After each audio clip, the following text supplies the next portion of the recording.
Grand Rising, everybody. How you doing? This is your coach Friends, and welcome to Deconstructing Christianity, our live podcast on Monday, Tuesday, Wednesdays at 8 p.m. Eastern Standard Time frame. Tonight we're going to be talking about, does the devil exist, and can anyone prove that the devil actually exists? We're going to go into some deep folklore for where the ideas of this came from. Give about 5 minutes for everybody to get on. I want to thank everybody who supports the channel through memberships, through subscription holders on Facebook, memberships on YouTube, those who support the channel by giving donations to the Cash App. Thank you very, very much. That's greatly appreciated. Just as a reminder, we will be having our meetup on October 31st through November 2nd here in San Antonio. You can find the link in the description of this video for the Drury Plaza downtown, where you would have a free breakfast, free supper, and put you in the downtown area so that we can have easy access to everything that we want to do. Let's see, we got people coming on Facebook and YouTube. That's where we stream, is on Facebook and YouTube. Tonight is one of those nights where I hope we are able to do some people jump on and have some conversation of the opposing thoughts, but we will see. Got my coffee, got my cigar, getting ready to rumble. Getting ready. So like I said, we're just waiting to the 5-minute mark, then we're going to actually get started with our conversation. Actually, this one, we can kind of start as soon as people want to, as far as their conversation. There's not a lot that I'm going to talk about beforehand.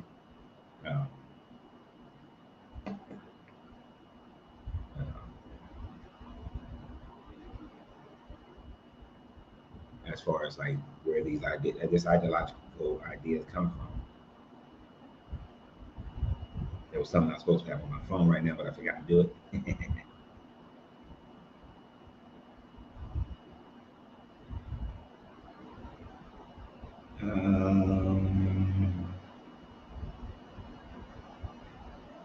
So just waiting for people to come on.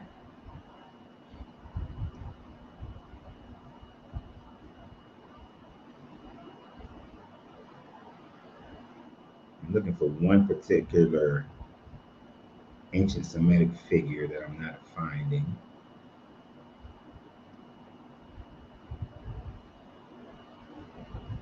But it's all right. It's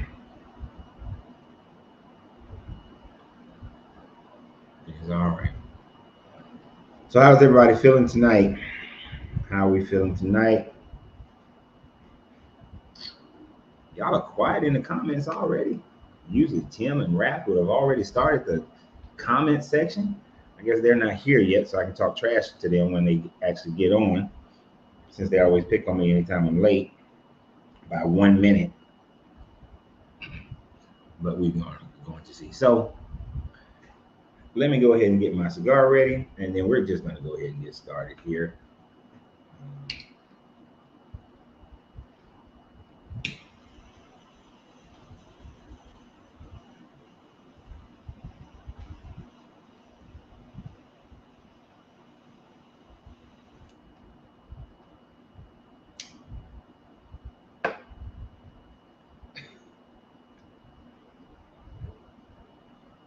All right, Will is getting his cigar ready.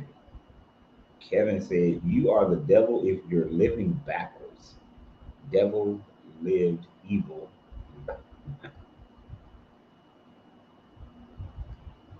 You know what? I hate those little play on words like that, because outside of English, that becomes invalid. That's only valid in English.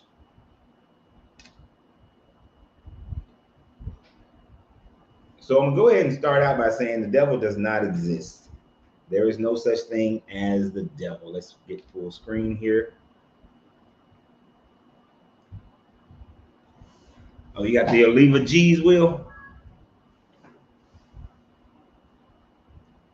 I like the Oliva G. Oliva G's are good. Those are good, like, anytime cigars. What is the one? The illegal double something. It's a double something. That thing is good. It's about $20, $18, $20 still.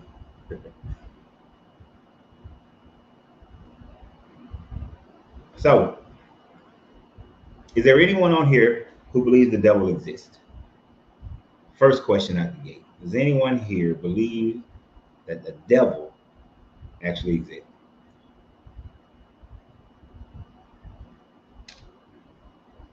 I want to see what kind of audience we have.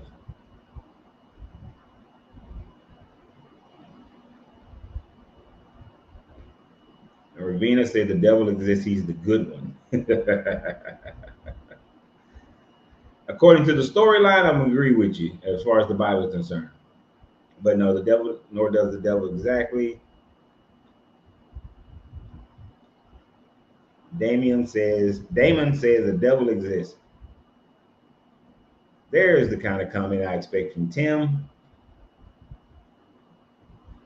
Kevin says, I don't know.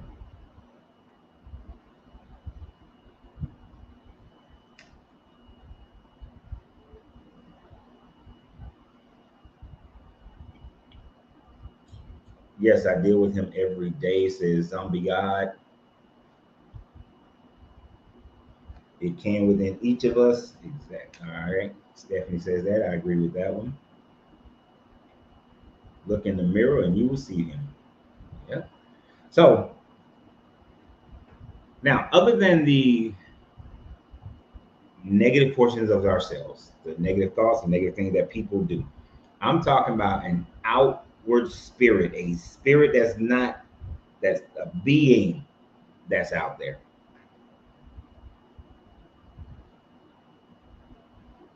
A being. Not something that's within yourself. One that taps you on the shoulder, one that tempts you, the one that tries to kill, steal, and destroy. You know, an actual separate duality being of God, of the God aspect.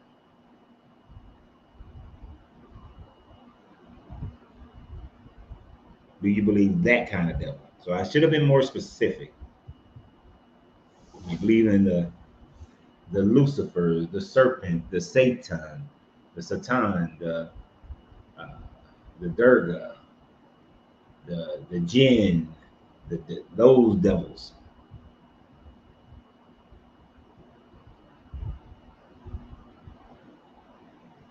Is this like Santa Claus? Of course not.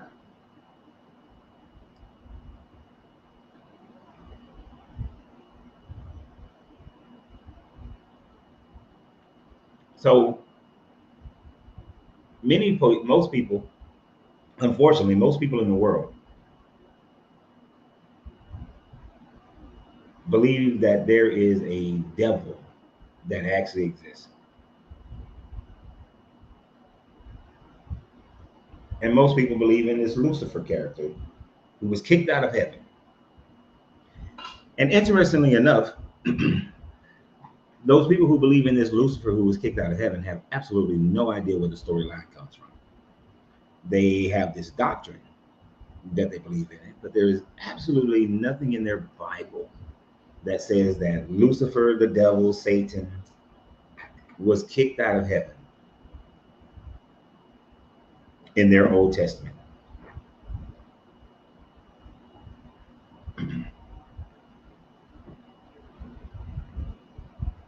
So, where do they get this idea from? And although we can jump early into like Zoroastrian dualism, where they had Agramenia as the devil, who was the polar opposite of Ahura Mazda.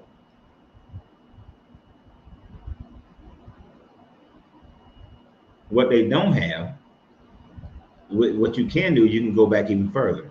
You can go back further to other ancient Semitic ideas of this devil, of the term Lucifer.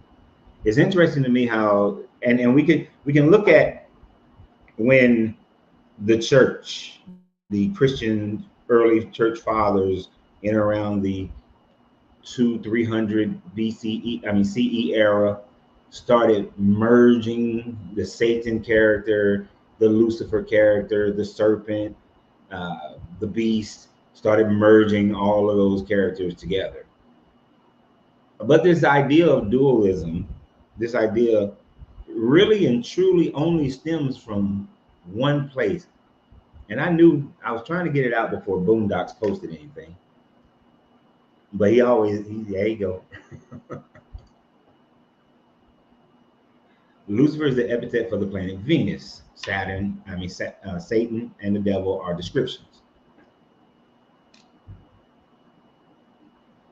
And the Bible is very hypocritical in its descriptions of the devil, its ideas of the devil. For instance, the Christians believe that the devil, Lucifer, was this angel, beautiful angel who fought against God and lost the battle, and 2/3 of the angels left with him, and they fell to earth. And Lucifer and the angels were bound to earth as their prison, and they were trying to tempt man away from God so that they can have as many of man going into the lake of fire with them. Whereas in the New Testament, Jesus describes him as this, doesn't describe him as an angel, doesn't describe him as this beast or this gruesome looking cherubim of anything. It's not even, and then he's described as somebody who's locked on earth. But in Job, he's the Satan who has the ability to go from heaven and go to earth. And he's part of this heavenly court. And he's an angel of sorts. And yet, people believe that there is one description of this devil.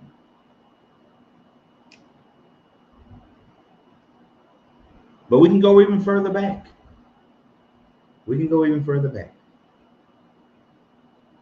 Now, the book of Enoch is where most of the Christians get their ideas of this war in heaven, a book that is not in their Bible, a book they don't study, a book that they deem to be heresy.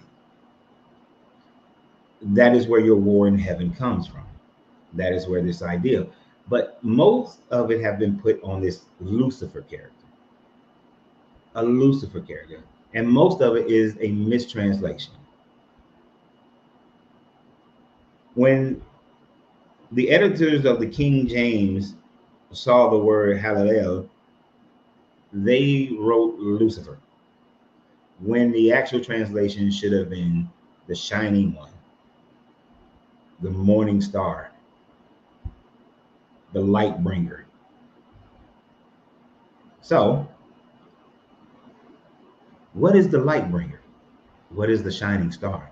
What is this morning star? What is this shining one that they refer to as Lucifer, as the Hallel? It is, as Boondocks pointed out earlier, the planet Venus. And I challenge you guys to go and research ancient Semitic Canaanite religions. Not just your Sumerian, because when you look at the Sumerian, yes, you're going to find Ishtar. But there are other Canaanite stories that are 1500 BCE through 2000 BCE, where you got Astarte and Astar and a whole bunch of other start with an A deities. And each one of them have this story of being Venus, and how each one of them have this story of how they wanted to ascend the throne. They wanted to be the ones to take the primary god's place, whether it was taking Enlil's place or Marduk's place or Baal's place. They wanted to take, or Baal, they wanted to take the place of whoever the primary god was or the sun god was deemed to be. And in each case, they failed. When you read the Enuma Elish, you will see, no, not the Enuma, well, it's in the Enuma Elish, but also the Epic of Gilgamesh, you'll see where it talks about this deity who was represented by Venus and how he wanted to sit on the throne of God, but he wasn't big enough, bright enough to sit on the throne. And so he fell off the throne and was cast down into the underworld.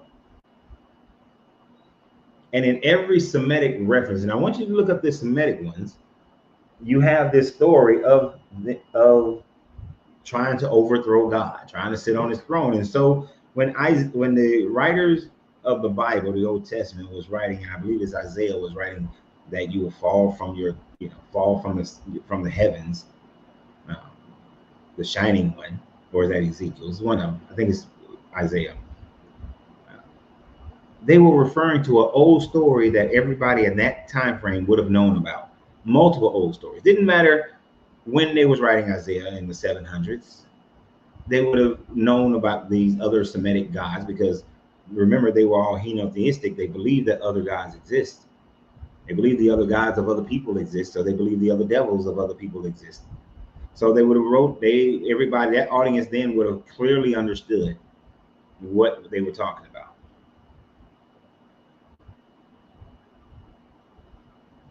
So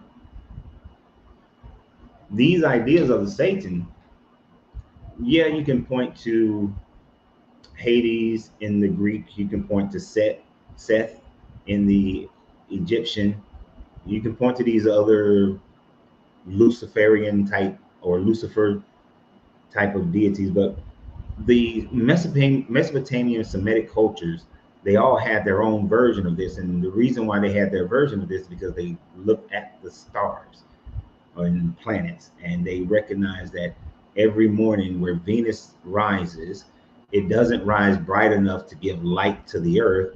And then as the sun rises, it seems to descend. And because of that optical illusion, they created a narrative that Venus was a deity that tried to take the place of the sun. And the sun was the primary god of worship. Whomever the sun deity was, that was the deity of worship. So this idea of the devil really just came about because man needed to understand what they were seeing in the stars. And then man also needed to understand, why do people kill people? Why do people have evil thoughts? Why do people genocide and sexually assault people and steal? And why do people do all these negative things? And so at different time frames when these books were being written, they had to create some being that symbolized that. So in the Garden of Eden, they created the serpent. Oh, it's not Eve's fault, really. It's not Adam's fault, really. It's the serpent's fault. He beguiled them. He lied to them. So he's the problem. Then when they wrote about the Venus part, Lucifer, that was actually being spoken of in Isaiah. In Isaiah, they was talking about the king of Babylon. I mean, the Assyrian king. And then, no, Isaiah was talking about the Babylonian king, because Nebuchadnezzar had claimed himself to be God, said that he was forever everlasting. And then in the Ezekiel version, they were talking about the king of Tyre. It wasn't talking about a Lucifer, an angelic being that fought against God. It was talking about mortal kings and relating that to what they saw in the planet Venus and the old Semitic stories that they had already known.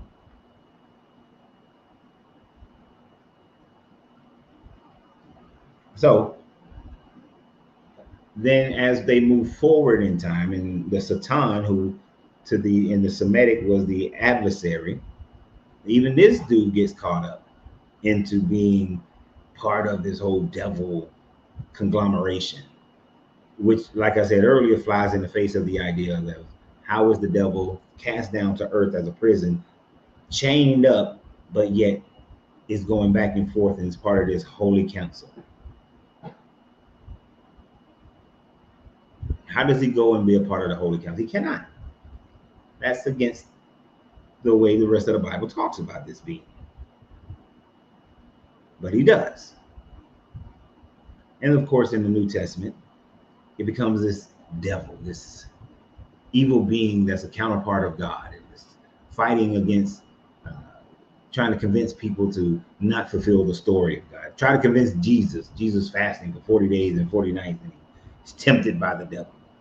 How can God be tempted by the devil? Does that even make sense? That this God is tempted by the devil. Jesus is supposed to be part of this Trinity. He's supposed to be God, but yet he's tempted by the devil. and actually listens. In that instance, I would have believed the story better if the devil, and it says that the devil brought Jesus to this highest mountain. So this devil has the power to make God go wherever he wants him to go, then tempt him by showing him all the kingdoms of the earth, which that's where them flat earthers come in, showing him all the kingdoms of the earth. Why didn't he kick the devil's ass right then? Kick him off the mountain, beat him down, but instead answers and talk to him. There's just so much of it don't make any sense. The demons are in the legion of man, and they ask Jesus, oh, don't destroy, just cast us out. Can you throw us into these pigs? And the Jesus character obliges them. Why would, if you're God, why would you do the demons a solid and let them go off into the pigs? Whoever owned them pigs just lost their livelihood. So you hurting the humans to please the pigs, please the demons. And then what happens when the pigs jump off the cliff and die? Do the demons stay with them, or do they float off into something other place that they would have went anyway?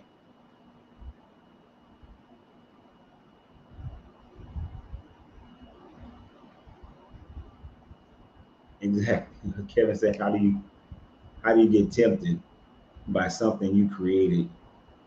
Right, that's weak. That's weak. What would you say to a man who is tempted by his daughters, or a woman who is tempted by her son, tempted to, to lie, to act like Lot? You would call them, they're disgusting.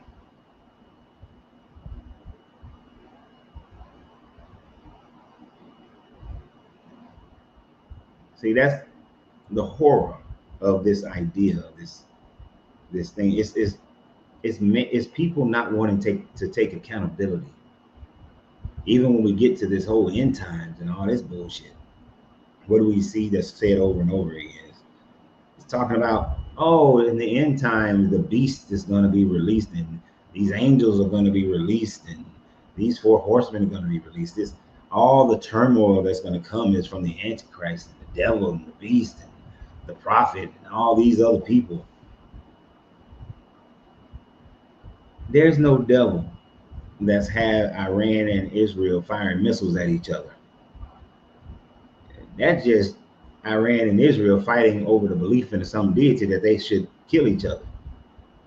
That ain't the devil. That's people. World War I, II, people. Vietnam, Korea, people. Desert Storm, people. The Boxer Rebellion, people. Every war that's ever happened on this planet is people. Every murder, every essay is people. Every kidnapping is people.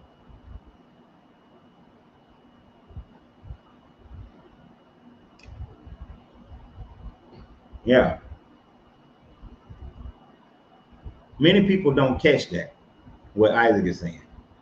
That when the demons were first called out by Jesus, they didn't come out. They actually had the power to say, nah, Jesus, I know I heard you, but I ain't coming out yet. So let's bargain. Let's negotiate. Dormammu, I'm here to bargain. And then he bargains with them. And then they come out. So did he really make them come out?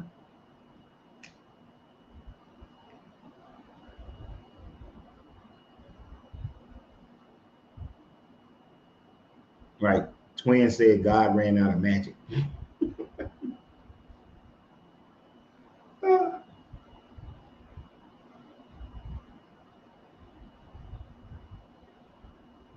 But see, we didn't get any Christians in here today. I should have put this on TikTok as well. You can get some Christians on TikTok.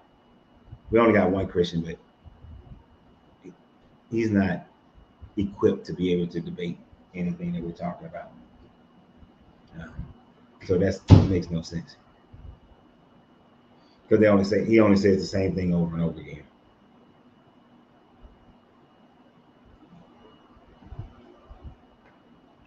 Because there's 46 people on here at least, but there's not 46 people commenting. So if there's a Christian on here, I challenge any one of them to be able to come on live and discuss how the devil is real, to demonstrate proof that the devil exists.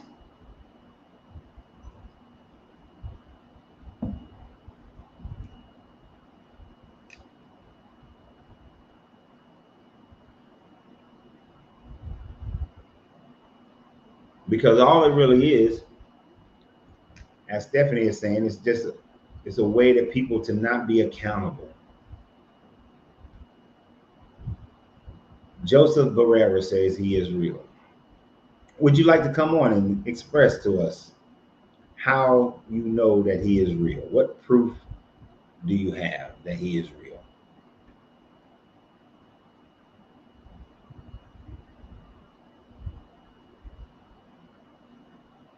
Because ultimately, when you look at your Bible, the most murdering and killing and slaveries and mistreatment of women and children and genocides and essaying and abortions, forced abortions and whatnot, all of those things happen. Your God does those things. Yahweh does those things.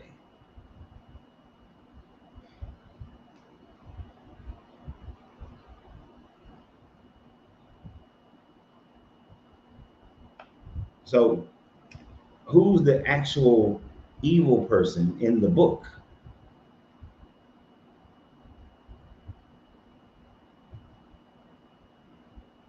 I mean, we know, those who have deconstructed, we know that there is just the good and evil within you. That's it.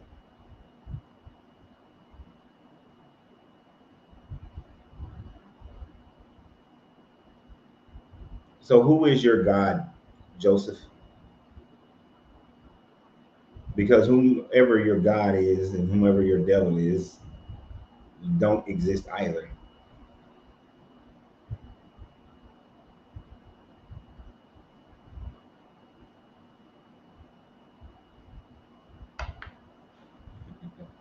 Said James is doing a lot of projecting. Oh my God. Jehovah is not the God of creation. Who is your God? Who is your God of creation? What him name is?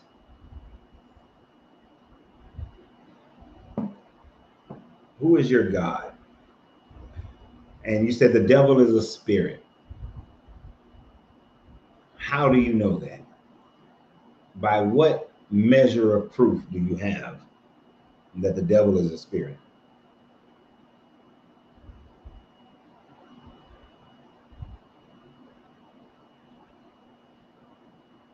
But it's interesting, it says Jehovah is not the God of creation. Is your God of creation the Plamora? Is your God of creation Brahma? Who is it?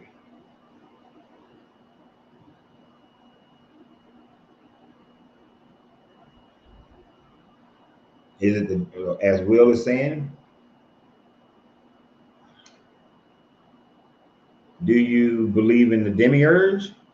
And for those who don't know, the Gnostics put forth the idea that this earth wasn't created by the Plamora, by the good God. It was created by the demiurge, a overly masculinized version birthed out of the Plamora and the Sophia, and without access or utilizing the Sophia, which is wisdom, the spirit, um, created the earth and trapped all the souls of everyone here on earth. And it's through knowledge that you gain your passage back to the Plamora. So Yaldabaoth is the creator of earth. So the devil created earth. Yeah, no. The devil didn't create. Now, they said this because the Old Testament God seems to be an evil God. And they wanted to separate that God from the God that Jesus was talking about. And so they devised up this idea of Yaldabaoth. And that Jesus And they actually teach that Jesus was the serpent in the garden, in the same way that Enki was the serpent in the garden.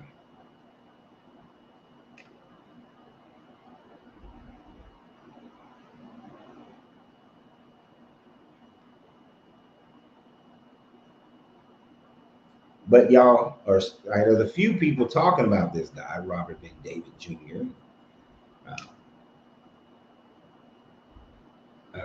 What's his name? Joseph still has not said who his God is. He's just saying he is a spirit. How do you know who this God is? By what measure do you know this God? Is it through your Bible? Is it through the writings of the Tanakh? Well, how do you know this God exists? How do you know that Elohim Adonai exists? By what? How do you derive to this understanding?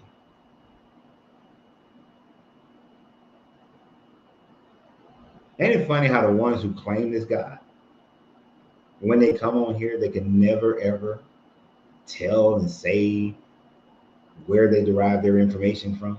They hide.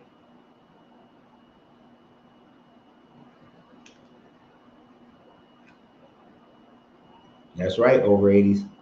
No matter how they slice it, the Old Testament God and the New Testament God is the same damn God.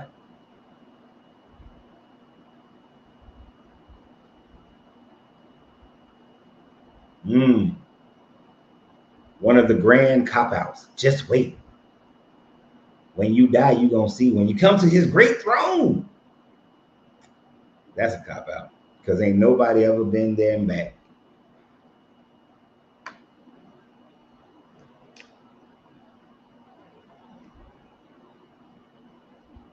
The ideas of a devil, yes, I would agree to that in modern day thought process. But at the time frame that these people created these evil deities, they literally believed that they existed. So if you're looking at it from how we think about it today, sure. But that's not the understanding that the writers of every religious book has thought about it.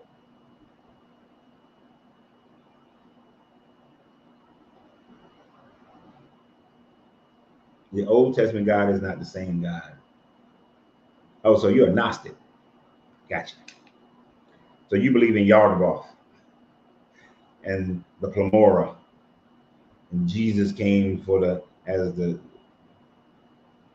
save mankind through knowledge, which I always find interesting. This is what the Gnostics' thought process is, and for their time frame in 1st century, 2nd century, 3rd, 4th century, they had little scientific knowledge compared to what we have today.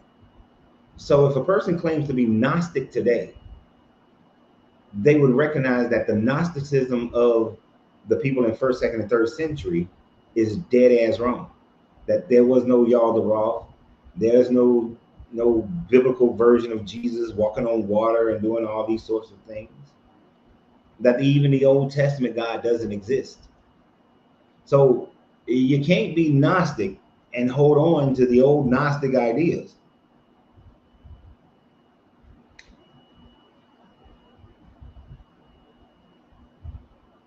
What up? You okay?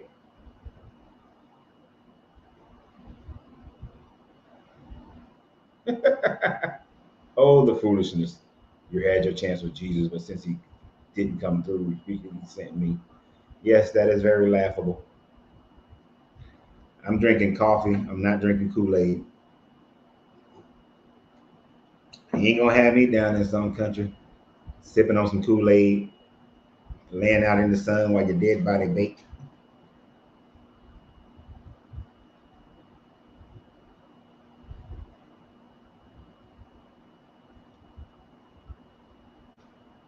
But at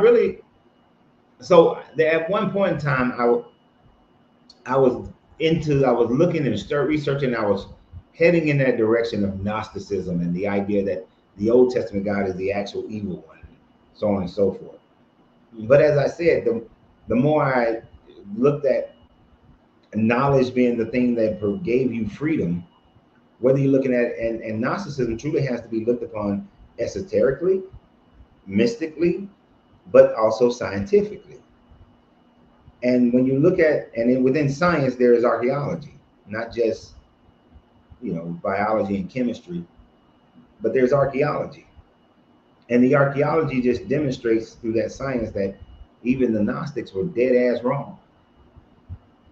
That these mystical, powerful beings don't exist.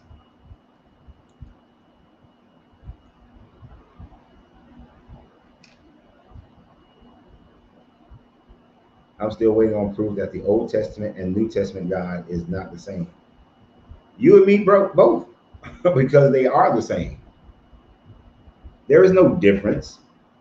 The Jesus character doesn't take away from the Old Testament God.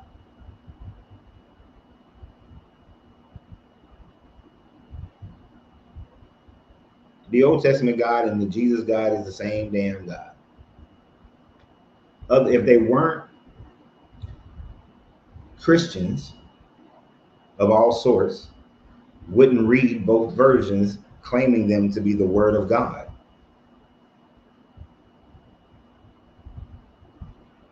So over 808, if a Christian did say that, if somebody or Gnostic did say that, then why does Jesus refer to that God? Says that he's going back to that God. Why do Christians have both the Old and New Testament and say that they are both inspired by this God? That makes no sense.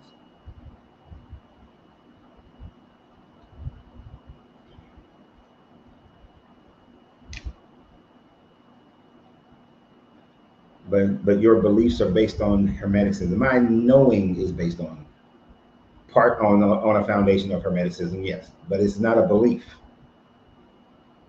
It's a knowing. It's a knowing. And there's a lot more to it than just basic hermeticism.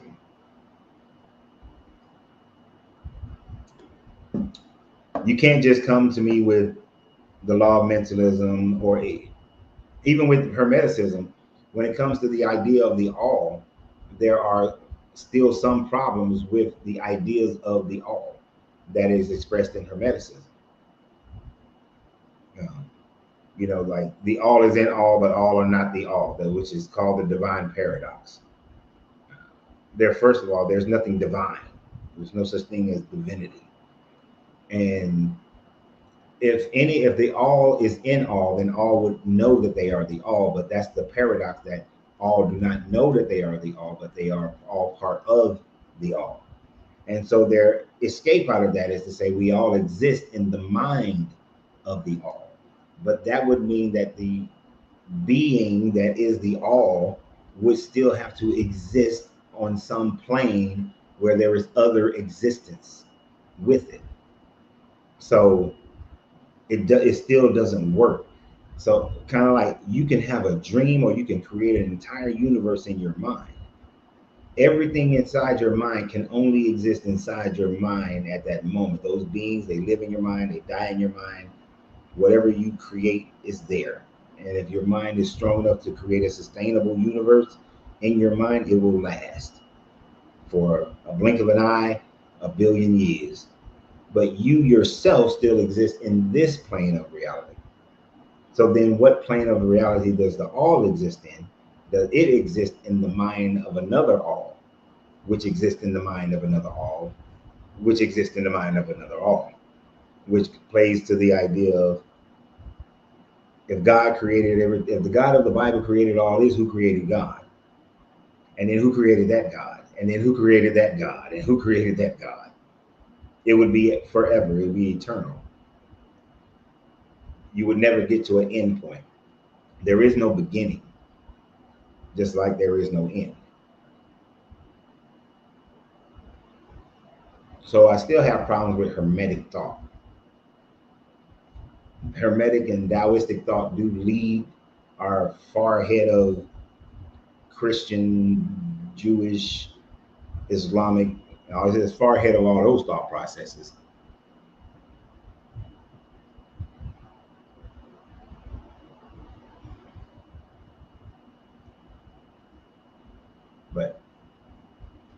And then I think we shortchange who we are and our capabilities. That's why the hermetics are something that helps people to be able to move themselves beyond the what you've been indoctrinated to believe is all that you can be and manifest and create.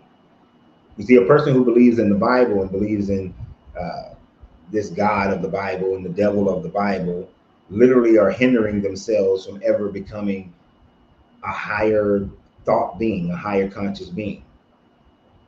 Just the idea that there is a chosen people keeps Bible believers in this trapped mind that we should be separated based on who you were born to.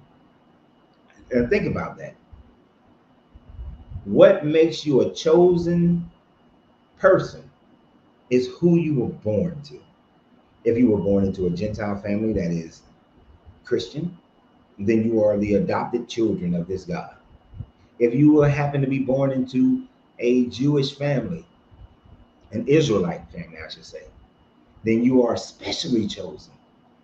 And it's all the luck of birth. The luck of birth. You happen to be born to an Islamic family, oh, you are to be cast into the lake of fire. You happen to be born into a Brahmin family, oh, you're going to be cast into the lake of fire. How demented could a God be to allow you your destination to be determined by a choice that you never made?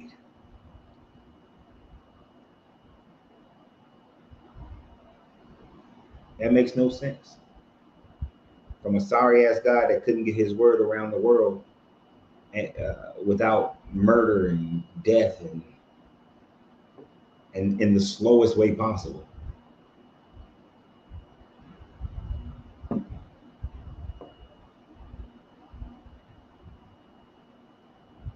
And then, like Dark Light is saying, delirium, Dark Light delirium. What do you say? I didn't read the whole thing. There is no sin. If God is perfect creator, to say that there is sin says that creation is imperfect. To say that there is true sin is to say there is no one true creator.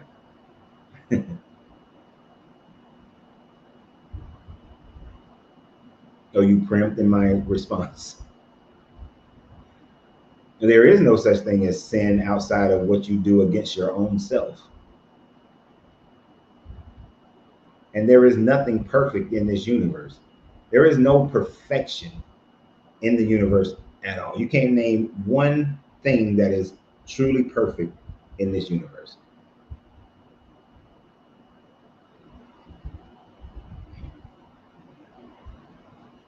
It's not one thing.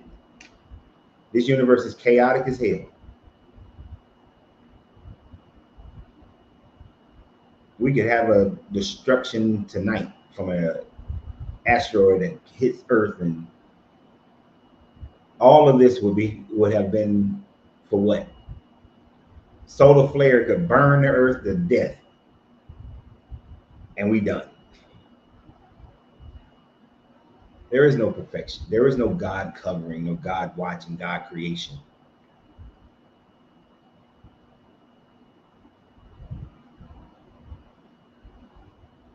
And I never said we die.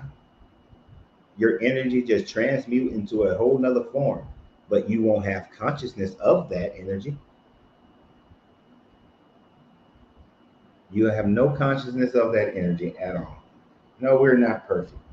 We're not perfect because the devil that everybody talks about is the negative portion that lives inside of each and every last person on this planet. Anybody who has ever existed, anybody who has the ability to reason,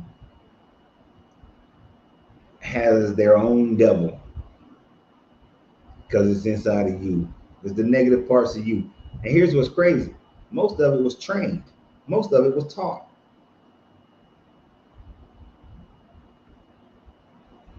You have to teach most of it. And in some of the things that you're teaching, you don't even realize you're teaching the opposite is being taught. When you teach a child about possessions, then that child learns to steal. because that child wants what it wants. It wants other people's toys. See another kid playing with the toys, having fun. That's that other kid's toy. It goes in and takes that toy now. The child is young, doesn't understand the difference between possessions and stealing. But as they get older and they understand possession, then it becomes mine, mine, mine. And if I want somebody else's stuff, I'm going to take it one way or another.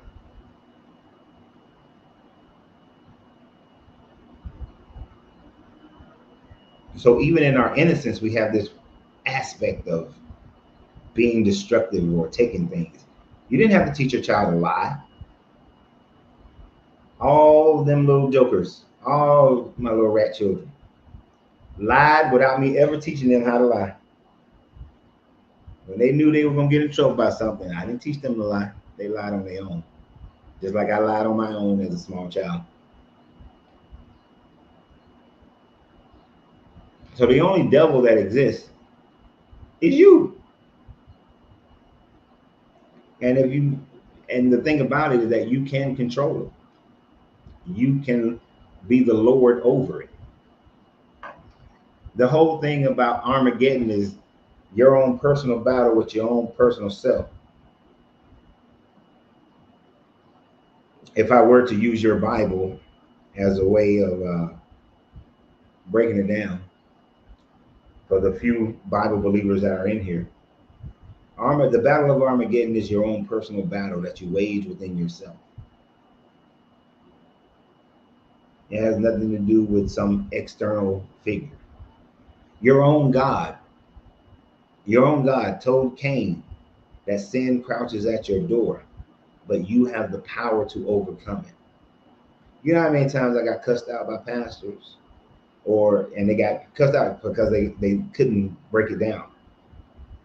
Is that not this God telling Cain that he has the power to overcome whatever negative thoughts that he was having, whatever negative emotions that he was dealing with, when he told him that sin crouches at your door and you have the power to overcome it? Now, I'm curious when did Cain build a house, but the point is,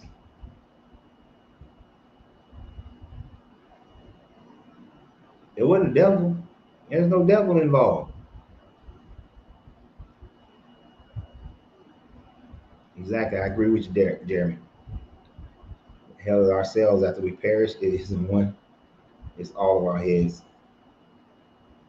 Yeah. And wherever, honestly, if your consciousness maintains this cohesion, most of these people are going to create their own lake of fire, their own hell. And you're going to be stuck in some hell loop, and the doors are not locked. You trap yourself, just like and you can see people doing that today in their lives. You trap yourselves in your own hells. You complain about your finances, but yet you are the one who is the Lord over your finances. Don't blame the economy. Don't blame the job.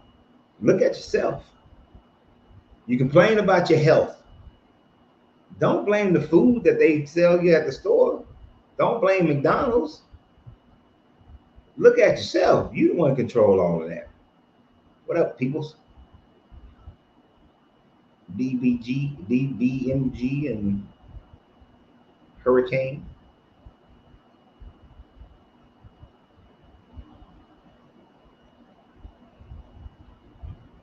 One of the things that I loved about, most people love Napoleon Hill's book, Think and Grow Rich. But the best book that Napoleon Hill ever wrote was Outwitting the Devil.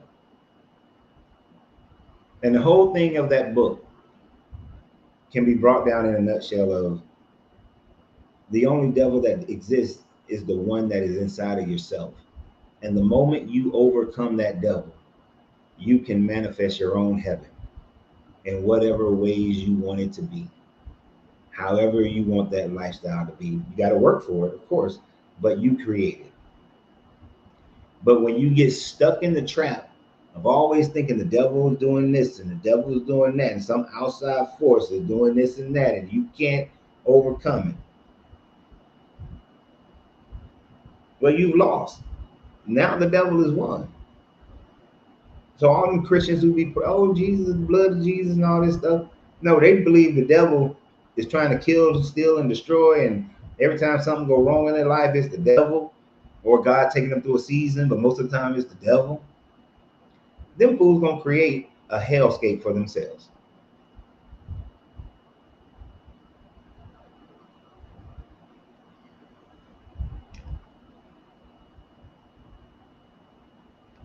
You know the interesting thing about people with mental illness claiming that God speaks to them is that I would love to have seen a mentally ill person who never ever heard of any God and see if they still say that God speaks to them. You understand what I'm saying, Stephanie? Like, I know it's damn near an impossibility for there to be a person so isolated that they don't see churches, they don't see the temples, they have no idea of a concept of God, and yet still claim that. And that's why something like that is so, it can get lost in the thought process, because we want to say, well, they don't know God, they're not Christian, but they are surrounded by churches. You hear it on the news, there's enough information. Recognize everything that you hear, say, everything you see, everything you read, all that information is going in.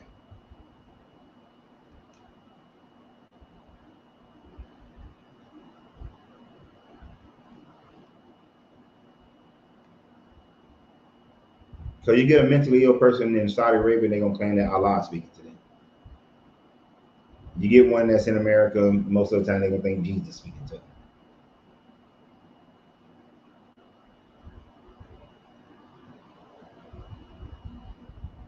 And all they need to do, and as far as regular people, everybody else, they just don't want to hold themselves accountable for nothing. And they want an easy way. They want an easy road.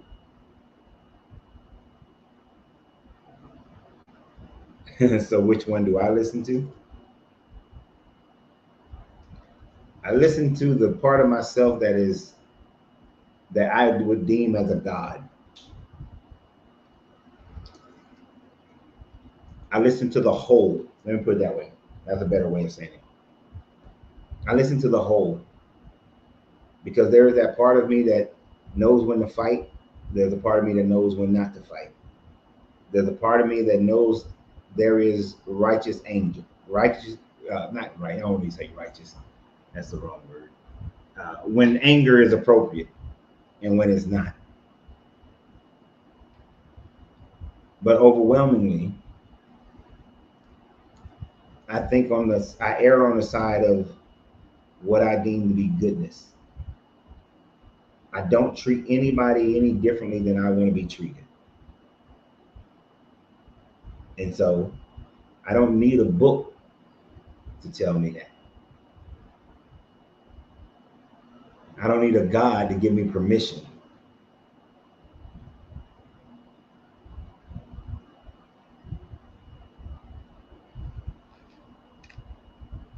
See, it's like people they have to believe in this God in order to get permission to be a good person.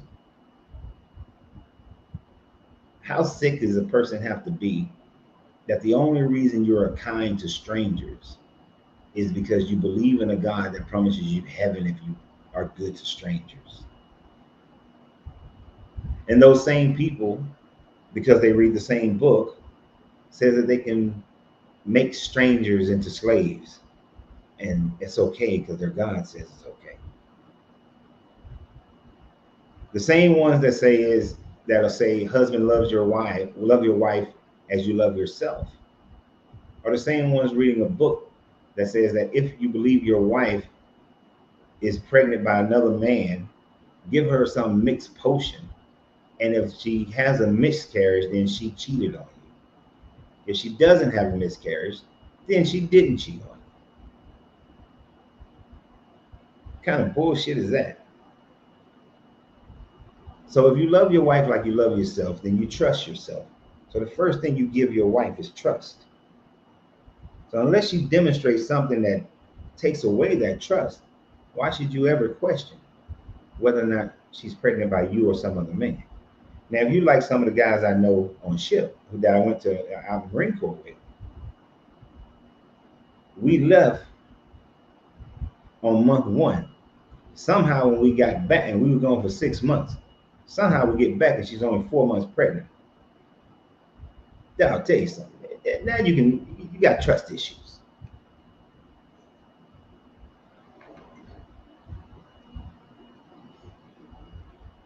But I trust anything my wife tells me unless she gives me reason to not trust her, which she has not given me reason. So therefore, why should I ever make her drink a potion? You see what I'm saying?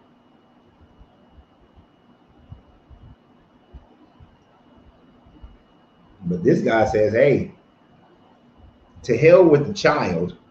It's important. It's more important for you to know that your property and your money is going to go to the right heir of your blood than it is for this innocent child to survive.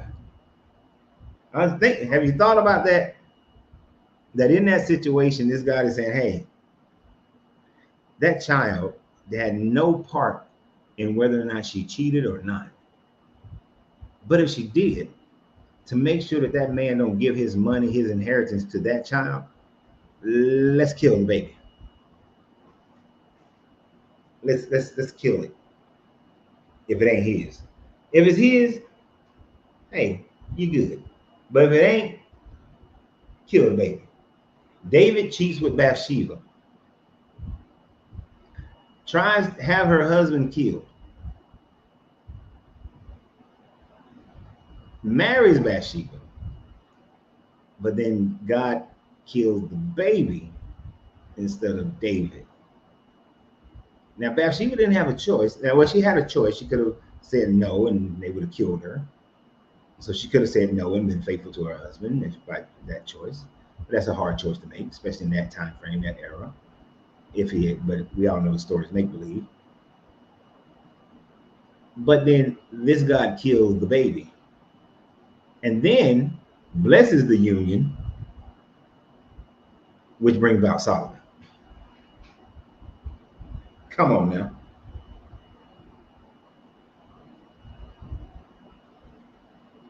That ain't no devil.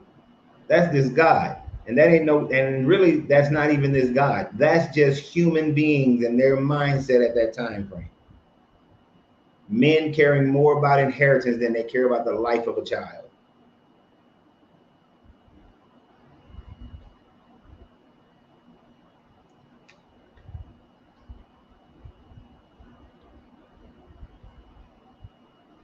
It brings me back to the Gnostic God. It's an evil God creating a material world. It seems that people material property.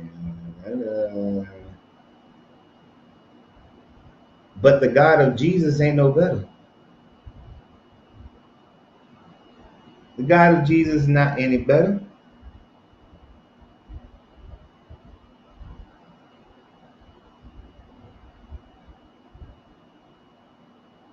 Sorry.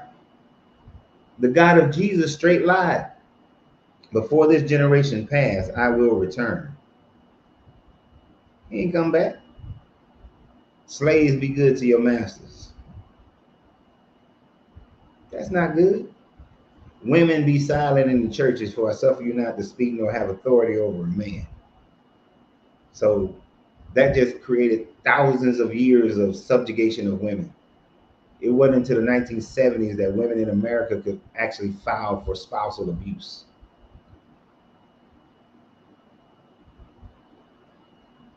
Still allowing slavery. If Jesus truly was a good God of representing that good God, then why would he say that he comes not to take one tittle away from the Old Testament? The Gnostics still got it all jacked up because he's still maintaining the rules of the Old Testament God. That you shall have no other God before me, that you're going to keep my Sabbath holy, you're going to go do all my rituals and kill all the animals and still got to hold the laws. The Jesus God is no better than the Old Testament God.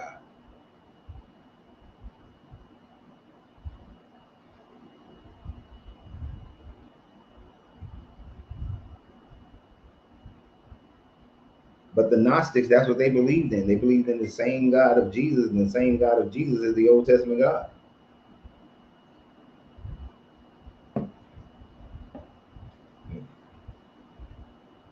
To some degree, you can say he was worse. Render unto Caesar what is Caesar. Whatever government is placed above you, that's the government God wanted you to be born in and has been authorized by God. So that means the totalitarian governments that's been over people, God said, yes, that's the government I want over you. So any rebellions against that God, against that government, is a rebellion against God. Unless they win.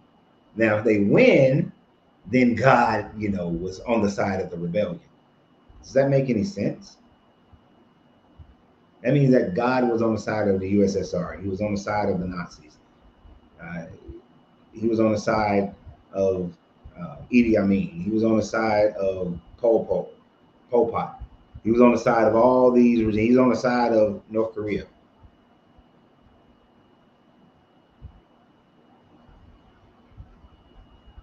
He was on the side of the French monarchy until the revolution happened, and then he switched teams.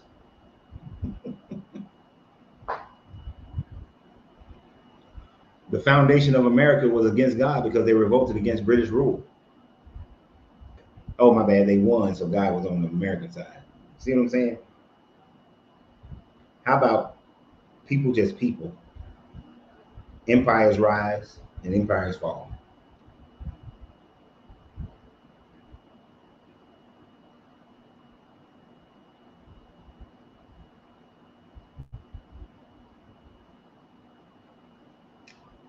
So these guys are no better. None of these guys are any better.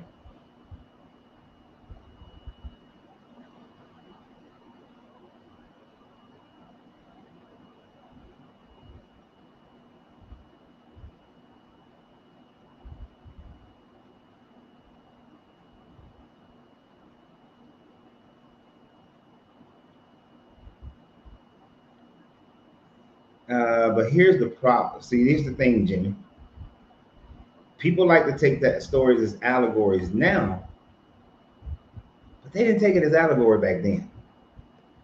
You see, when the Gnostic Christians first started, they took those stories as literal. They believed that Jesus was real. He did all the shit that he did. Now they started looking at some of the Old Testament stuff as allegories because they was like, that stuff is messed up. You see, every so often, mankind realizes how jacked up the morality was of people that they consider ancient. And so they have to make them look bad, retell the narrative in a new way, give it a new spin. Right? And when they do that, all you're doing is trying to make it fit into your current morality. And you're right. You got different types of Gnostics, the Valentinians, the Marcionites, the Simeonites, the Ophites, the Sethians. You got tons of different ones.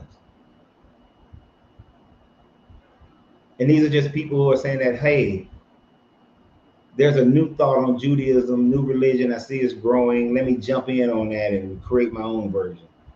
Those Valentinians and Marcionites, those are your Joseph Smiths and your Ellen G. Whites and all your other people who started newer versions of Christianity in the early 19th century. Early 20th century. Those are your Jim Joneses, your David Koresh's. They just took something and put a little spin on it.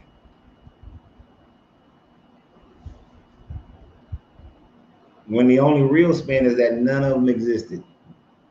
No Jesus, no devil, nor the God of this book. Yep, now we got Mennonites, we got the Amish. I want to ask, one day I'm going to ask an Amish person, like, why did y'all stop at the era that y'all stopped at? If you wanted to live closer to God, why wouldn't you go all the way back to first century? Why you stop at this pre-industrial age.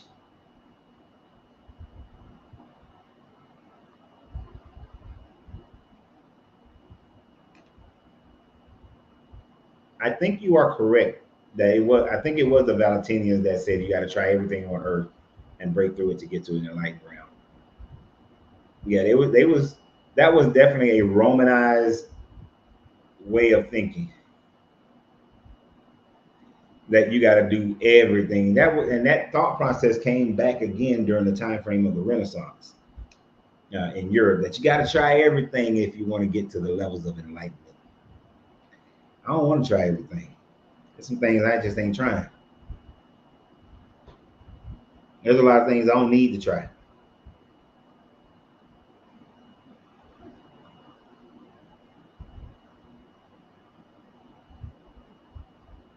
Yeah. If you think about it, it was during the Valentinians, came back around during the Renaissance, came back around in the late 1800s in the Enlightenment period, came back around again during the 60s movements. You know, it'll come back around again.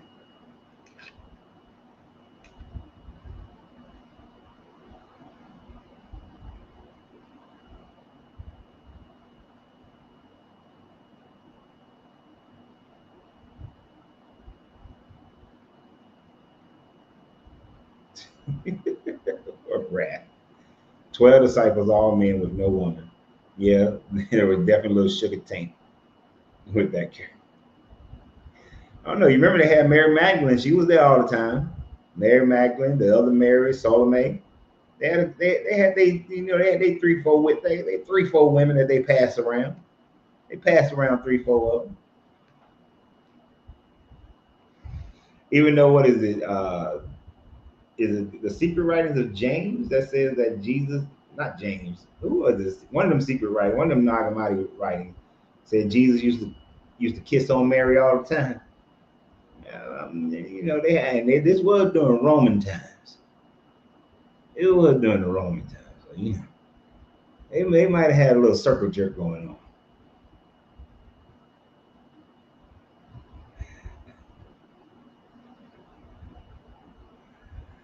on. Right. As far as trying everything, there are some things I ain't gotta try to know that I ain't trying. That I ain't gotta go through everything. Uh-uh.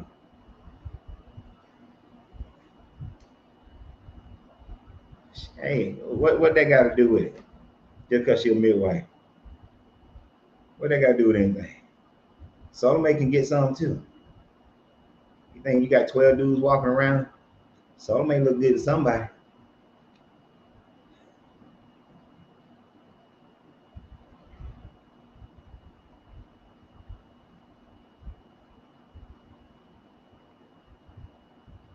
Do you think the teachings of Jesus have links to all the other religions like Buddhism and Hinduism?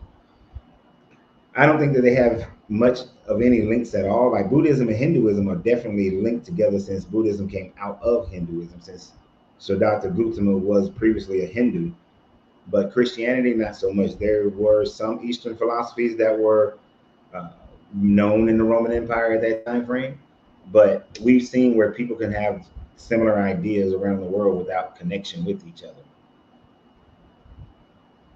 I think those are just general. Some of those teachings are just general teachings of man.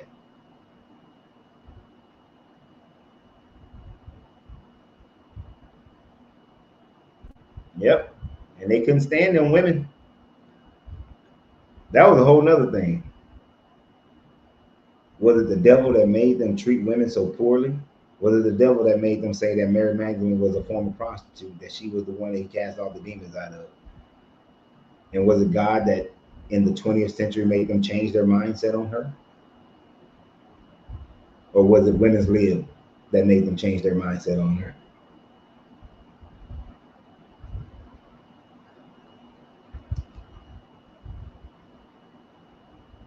Yeah, I believe you spelled shamanism correctly.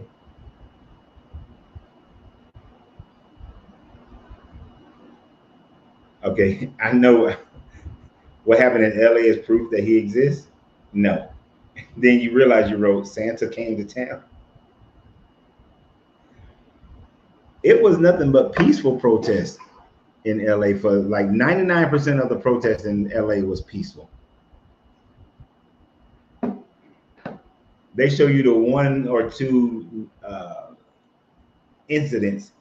You see, they ain't said nothing about the little boy, the guy who was in Utah. I think it was in Utah that he came out with an AK-47 and he got arrested and shot, but an innocent bystander got killed. They ain't say nothing about him.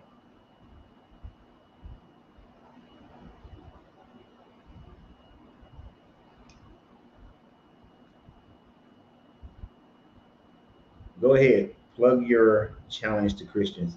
There's not many Christians on here, but they do read it afterwards.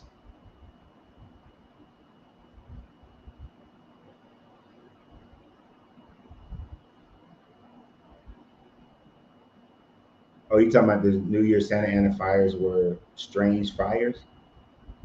I don't know.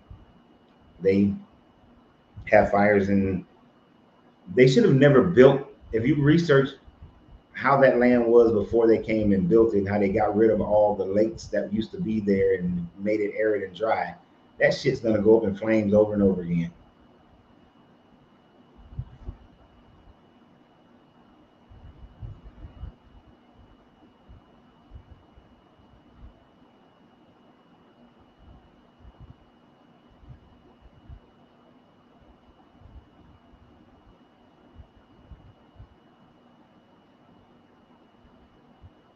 So Heal My Scars does a thing. All they have to do is pray to heal my scars, and I post daily updates.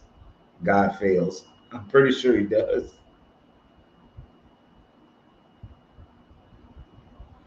How do the seven chakras correlate to the seven seals of the book of Revelations? They don't. They ain't got shit to do with each other. If anybody ever makes correlations between those, they are forcing it. But they don't. They don't. That's it. Oh, let me look up the seven seals real quick. What are the seven seals in the Bible?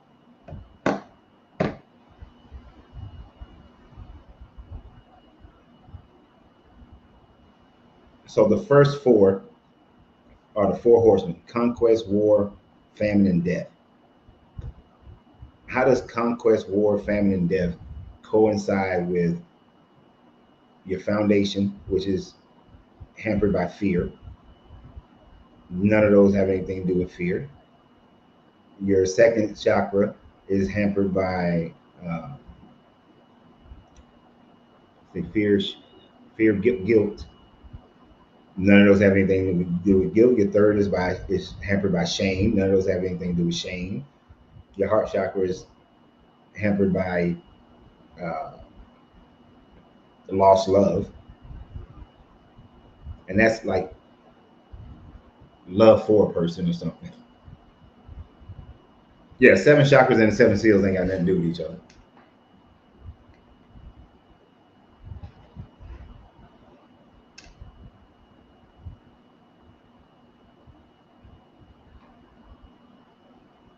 Well, Kabbalah comes from is like mystic Judaism,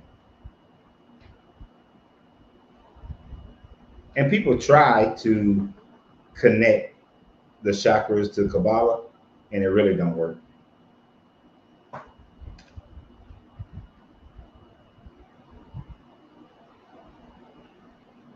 Mm. Now, The Seven Seals is a fantastic movie. I did like the movie, even though I call bullshit on most of it. It's a great movie, but it had Casca in it, and I love I read all the Casca books.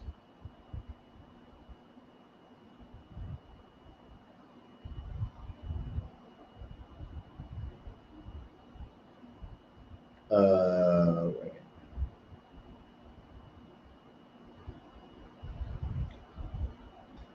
Technically, I think there's 103 chakras.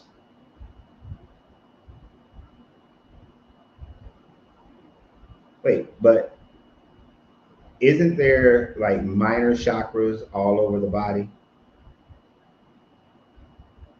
I mean, I only focus on the first, like on the, and then you talking about the main one, the seven, that's part of the body, and then above the, then supposedly above the, what's the thing called? Your crown chakra. There's like other levels of chakras. Up here.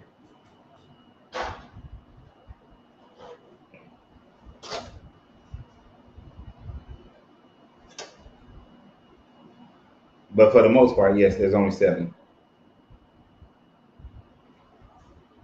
I got a little cheat thing that I got. This is my little cheat sheet for chakras.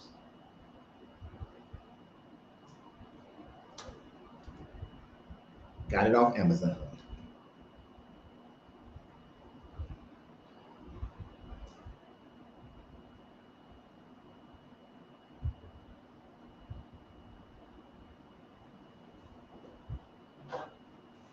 Okay.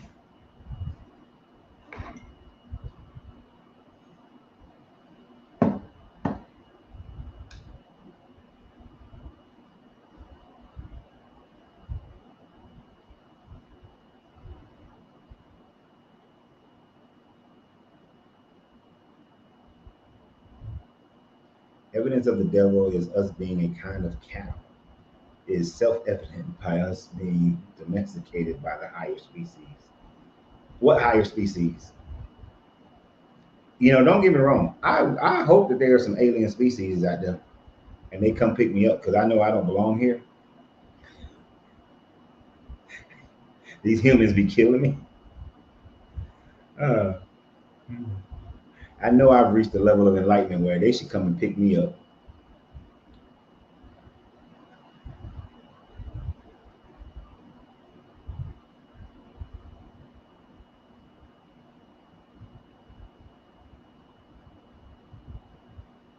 But yeah, the chakras ain't got nothing to do with the seven seals. Those are just to usher in the most generalized little things that they utilize to be able to say that, oh, it's the end times, it's the end times, and that's all it does. It propagates that myth of the end time happening.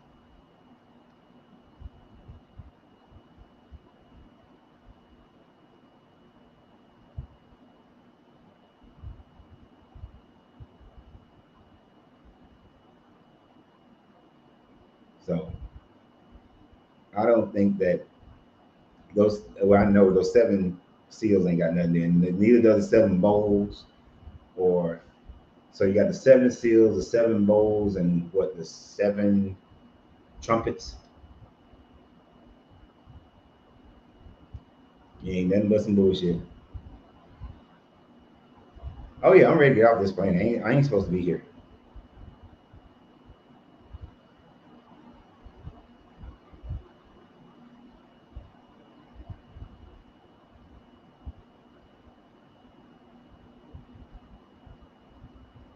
For for thy sake we are killed all the day long. We are counted as sheep for the slaughter.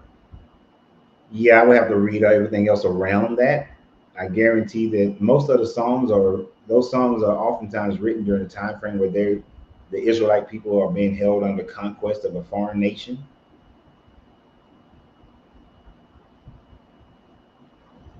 Oh, now Sausage Party was great. It was great. This woman had brought her child in to see Sausage Party, and I had to lean over and tell her, "Say, you know, this is an adult R-rated movie." She was like, "No, it's cartoons."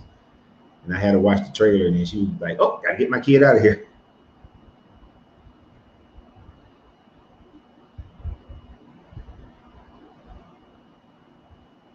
Oh, sorry, I'm just hitting shit that I ain't mean to hit.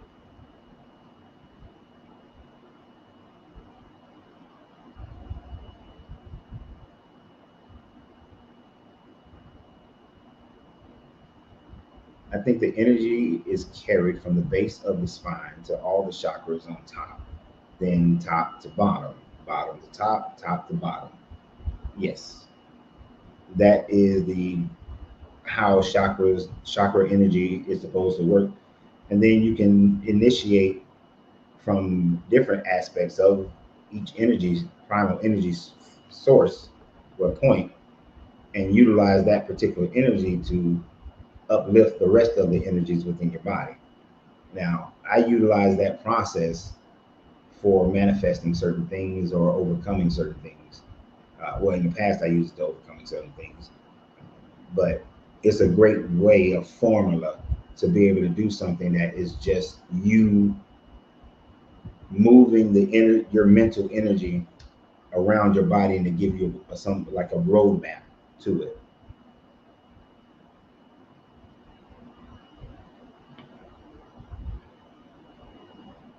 But in order to utilize that, you have to open up all of your self, get past all of your issues in order for you to truly master something like that. And it's truly just a mastering of self. You have to master your fear, your guilt, your shame, your loss of love, the lies that you tell yourself. You have to master the disconnection that you think the world is and the universe is a part of, is separated from. And then you have to be able to release all your earthly attachments, all the attachments to race and gender and nationalhood, and even to yourself and family and all those things. But it doesn't mean you don't love. It's just that you don't love anything to the point where it then controls you. Because when any of those aspects control you, then you will have lost yourself. So it's an opening of fully understanding the idea of know thyself.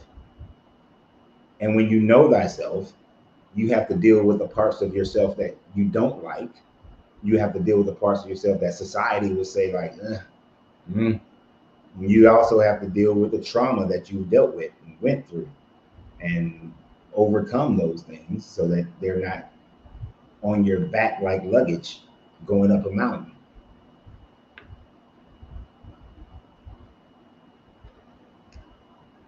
And you find some of those things all over the place. It's just they're clouded by so much bullshit. Like Joseph brings up, Matthew speaks of, if you be full of light, then your sight will be one. And it also talks about plucking before you seeing out of your one, let your single eye be clear.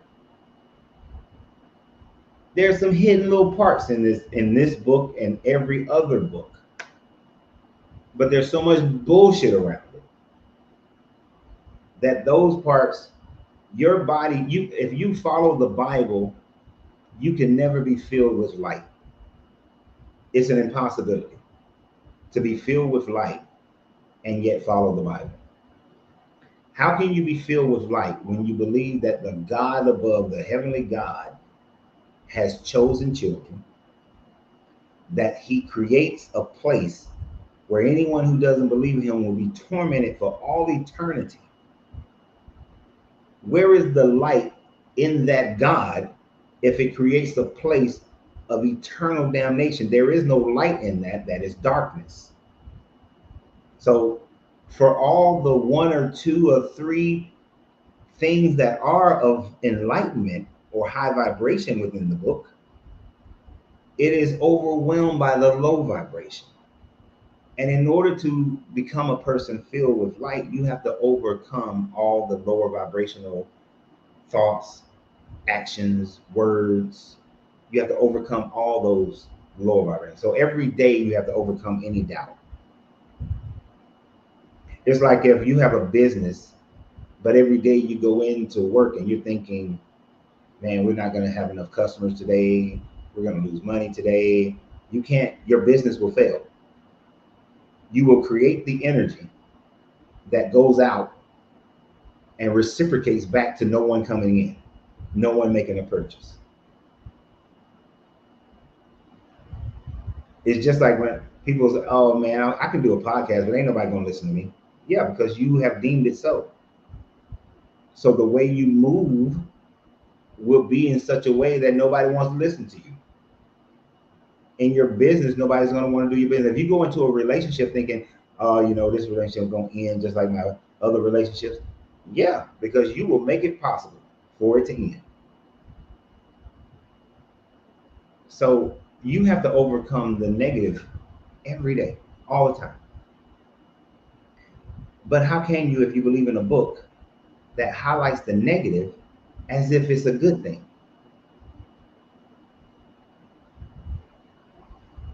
You can't.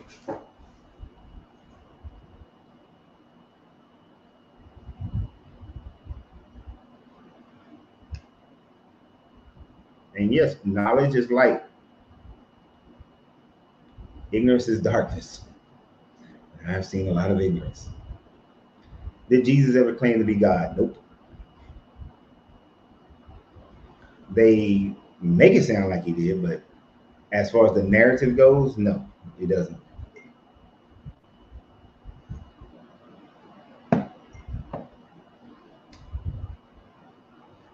I've never known this, and I thought I've read everything that Bruce Lee has ever said, heard everything about Bruce Lee, but that's very much a Taoistic thought process, that you don't take thought negatively about yourself, even if it's a joke. Still working on that one sometimes.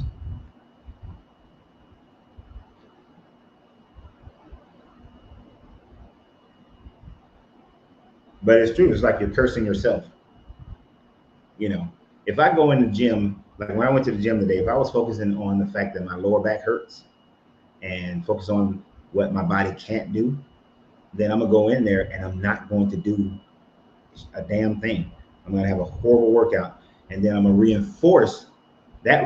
Then we'll reinforce the idea that, oh, because of my lower back and my knees is it's going to reinforce it, and it's going to do the same thing over and over again. And then I'm going to have that same thought. And I used to go to the gym, and I used to always be in there. I know when I do leg day, my right knee is going to swell up like a balloon. And I'll be damned if my right knee don't swell up like a balloon. I had to finally start telling myself, hell no. I'm going to go in there. I'm going to be like I was when I was in my 30s. I'm going to be like in my 30s, hitting it. Just sweat pouring and killing it, doing shit that I know ain't got no business doing. Doing Supermans.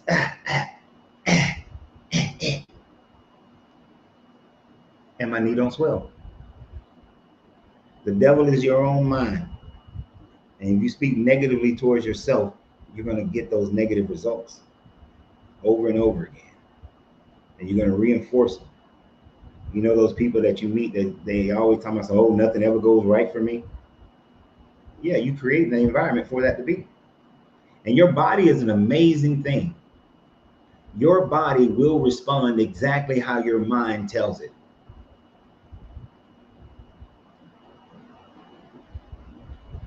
Ooh, and this is a good one.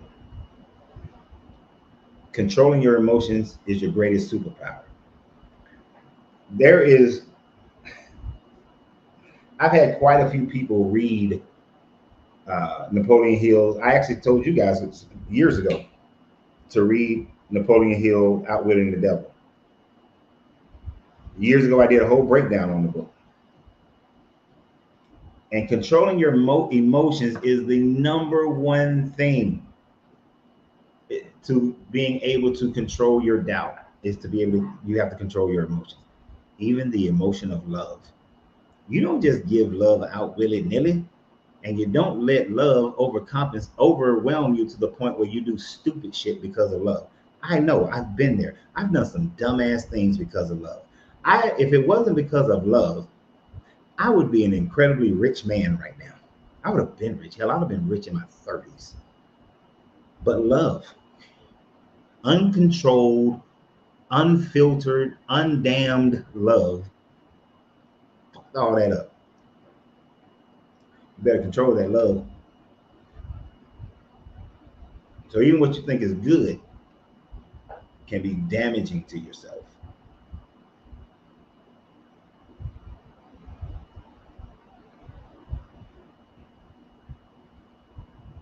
Nah, the church didn't hijack it. You have to first remember the teachings of Jesus were just created by Rome in order to create a pacifistic version of Judaism. So of course they used a lot of the Jewish ideas and writings and some of the Roman and Eastern ideas of writing. And so it wasn't hijacked or corrupted. It is what it is. People just have changed the meanings based on their time frame of society.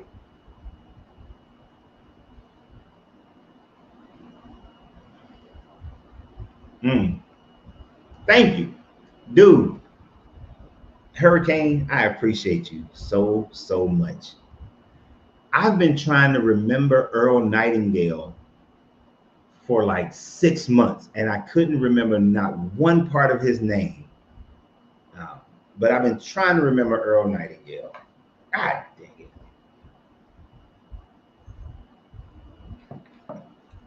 Earl Nightingale has some dope speeches, really good speeches. Alan Watts does too, but Earl Nightingale has some good speeches.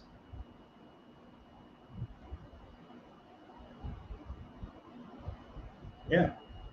Without controlling your mind and your heart, you're open to be controlled in that area. And when someone controls your mind and your heart, they can manipulate the shit out of you. They can cause you to make the dumbest decisions that your logical mind will sit up there and be like, dude or chick, what the hell? What are you doing?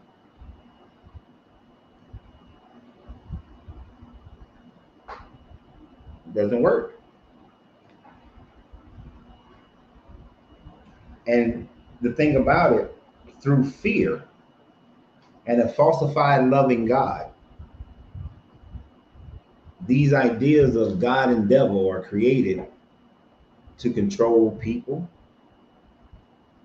But if you go all the way back, even before what we would call full-fledged governments, these ideas were created to try to understand why even the smallest level of society do some of the most effed up things. It is just within our nature of coming together in groups that we call, gatherings and tribes and then nations, that we develop these ideas of trying to explain this horrific things that are happening in community. Yeah. Those first gatherings or tribes, one dude, he got all the ladies like him. The other dudes are jealous, so he kills the other guy, or he essays one of the women, takes some fruit and meats or some spears or whatever that don't belong to him because he wanted it. He saw the other guy having a better life because all the women like, Ugg. All the other women like Ugg better than they like Tug. So Ugg decided that Tug decided that he was going to kill Ugg. And so the rest of society is like, why did Tug kill Ugg? Huh. It must be some evil spirit. Oh, the harvest was bountiful. Must be some god. And then as leadership starts to be created, which is the beginning of government, they realize that, hey, we can use this to keep the people in order, keep them in line, tell them how they should live. The good thing is how they should treat one another. But also, when we want to go and snatch something from another tribe, we use this same God to say that's why we're going to go snatch it. And when we win, God helped us. The mountain God helped us. But when we lose, oh, we didn't make the right sacrifices to the mountain God. Or when we lose, oh, the mountain God's evil brother, he caused us to not win because we didn't have enough faith in the mountain God.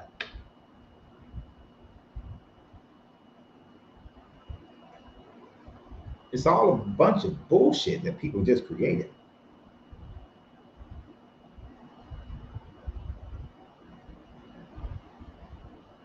It's all created because man saw duality, or as the Egyptians would call it, duat, in life, in nature.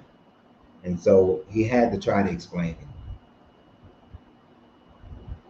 You know, had to have if there's a good God, there has to be a bad God, or at least an enemy of God, because that's what we see in nature.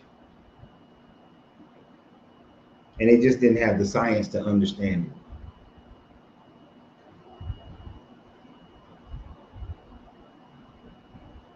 This is why, you know, atheism is it rises as we become more knowledgeable. As we learn more about how the universe works, people walk away from the mythologies. Now, I don't think we should walk away from mysticism, because there are going to be things that science just not going to be able to understand. And then there's some science that is hard for science to understand. Like earlier today in a video, I talked a little bit about synchronicity. That's hard to explain. How two people can have the same idea and never be in contact with each other, but they develop the same idea. It's hard to explain that if I sit here and I think about one of my friends long enough, hard enough, meditate on that food, they will call or send a message or something. There are things that we haven't quite figured out, and there are abilities that we have that we don't quite know how to utilize. We know it's there, but we don't know how. And unfortunately, some of those things have been caught up in these ideas of religion.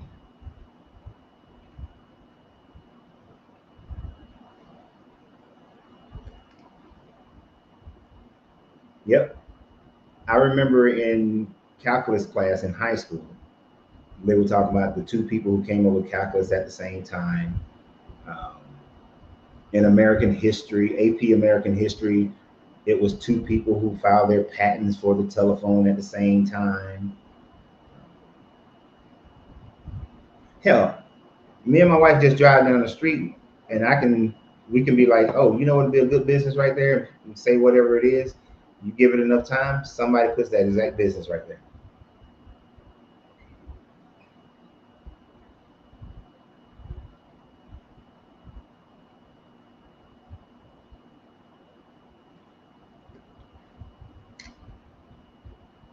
He said John Dees was balling in alchemy and mysticism and magic. Was he real again? I don't understand the was he real again part. But John Dees was a Christian who spent most of his time studying alchemy and mysticism. He had to hide it to a certain degree. Now, he was hired on as an alchemist. Um, he was hired on as an astrologist for one of them European monarchies. I don't know if it was Elizabeth or somebody else.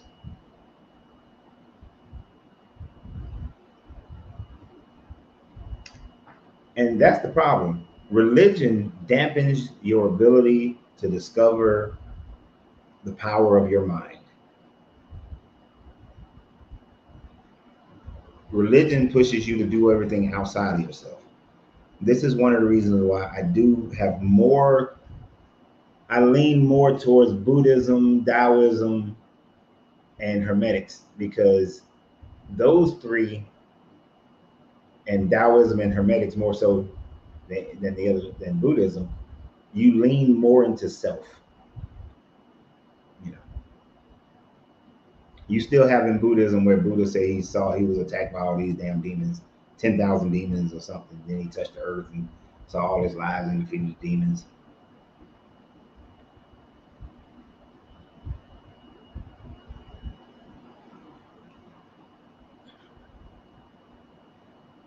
This Joker, you watching on the plane. We done made airplane status, y'all. And I had people tune in from other countries. I think that's the first time somebody tuned in from the air.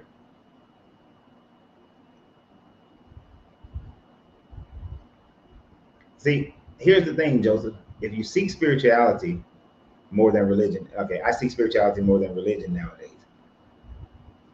But you can't seek spirituality out of the Bible. If you do,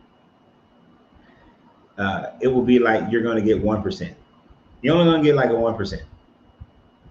You can get a higher percentage of spirituality through Buddhism, Taoism, hermetics than you ever will out of the Bible.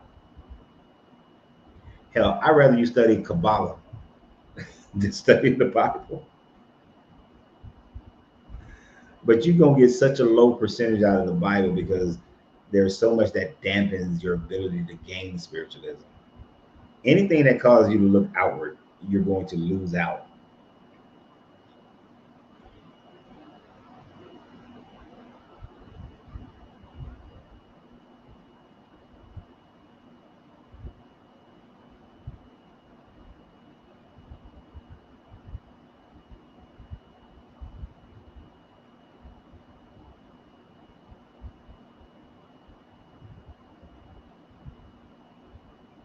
Buddhists also pray, which means they expect a supernatural being to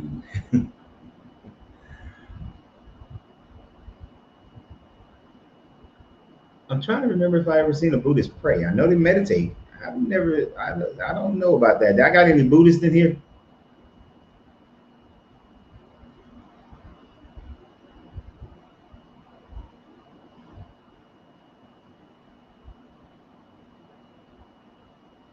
Well, don't worry about being when you're younger. You can't do nothing about when you was younger. Just pour in now.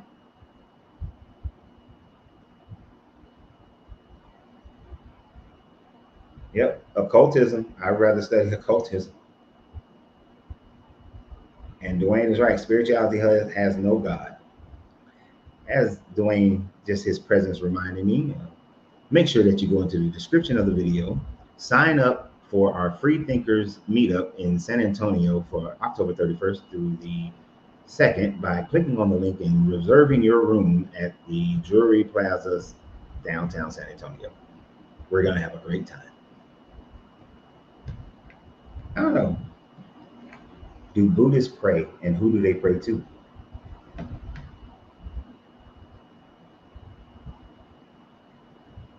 It says that Buddhists pray, but their prayers are not typically directed towards a creator God or a divine intervention in the way that some other religions might. Instead, they pray to Buddha and Buddha silence. I can never say that right. Bodhis, often for inspiration, strength, guidance, and cultivating positive qualities beneath them.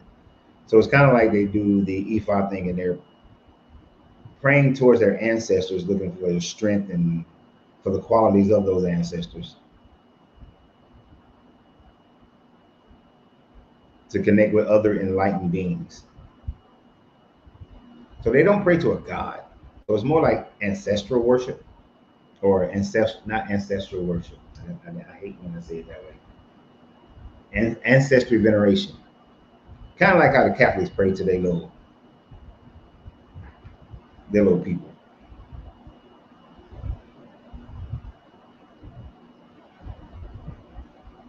Pray to their ancestors, their saints.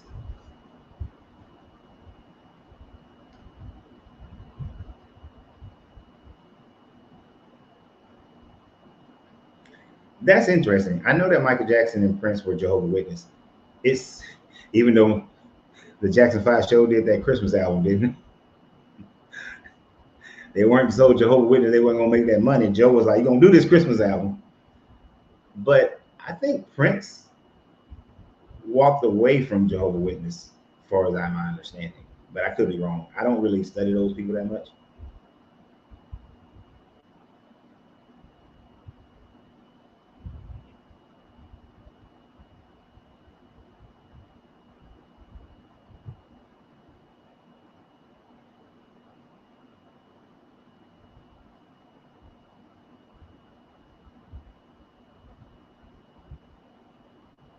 Yeah, for the short time that I studied Buddhism, I didn't witness any praying to any deities, and I was taught that there were no deities that they pray to at all. Um, there was a respect for the different bodhisattvas. That's how you say it, I think. But I quickly moved from Buddhism to Taoism. Let me show you. I showed this book a long time ago. If you can find this book, this is a really great book to have.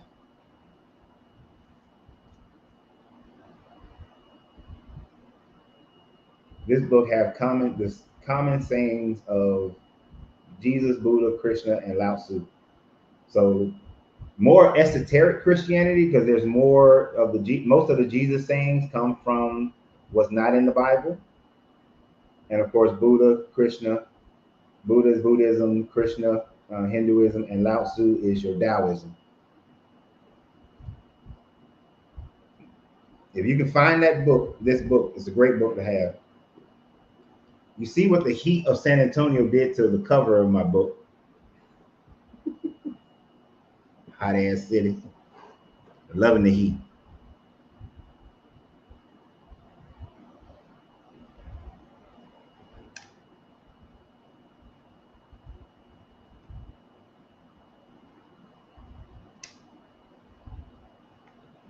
There are very few videos where I strictly talk about what I know and what I hope, because I don't have beliefs.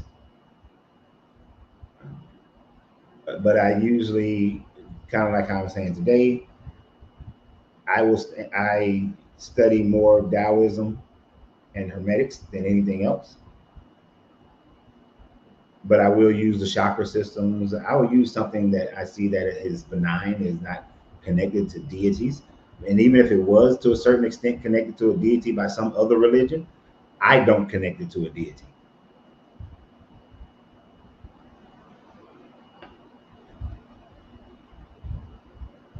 Like a Kush Safa. Okay, I didn't see, when reading the Tao, I didn't see any connection to ancestors either in that one. But maybe I didn't, there's something I didn't see in those 81 sayings that you saw. But are the chakras connected to any deities?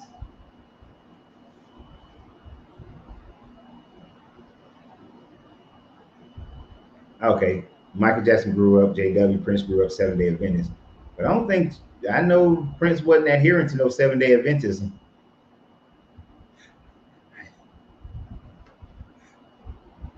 I mistakenly married a Seventh-day Adventist, and Prince wouldn't have been welcomed.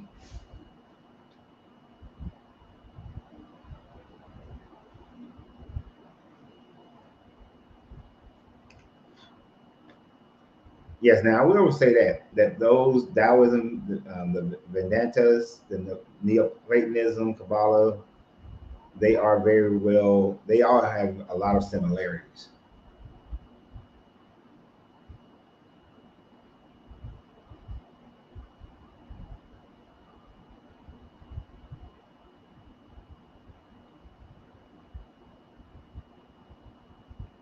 Now, be wary of this, uh, and not just about Steely Dan, but the last part they wrote. Eastern philosophies. Now, Westerners romanticize the view of Eastern philosophers. A lot of the things that are taught, like in Western countries about Eastern philosophies, they don't match. They don't match up at all. It's like how me and my wife were joking the other day about how if you go to Italy and you ask for some Alfredo sauce, they're gonna look at you like you crazy. Like you owe some chicken Alfredo or some chicken Parmesan, the Italians gonna be like, "What the hell are you talking about?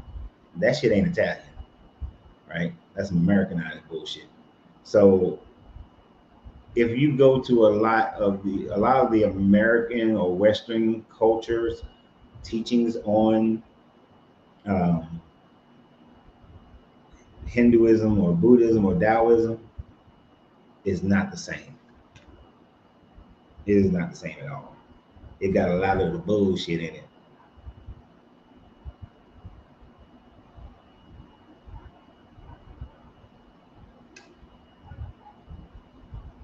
Yeah, that book is a good book to add to your library. I've done some videos based on this book. Like 2 years ago, I did some videos based on this book.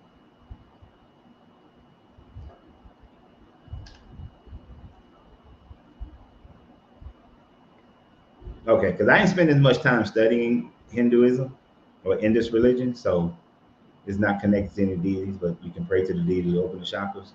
Yeah. See, I didn't pray to any deities to open any chakras for me. I just used the concept to overcome my own emotions and states of being. Oh, it's not even that they don't put GMO sauce on the food. There's no such thing as the Alfredo sauce in Italy. And they don't put sauce on chicken at all. You will get nothing.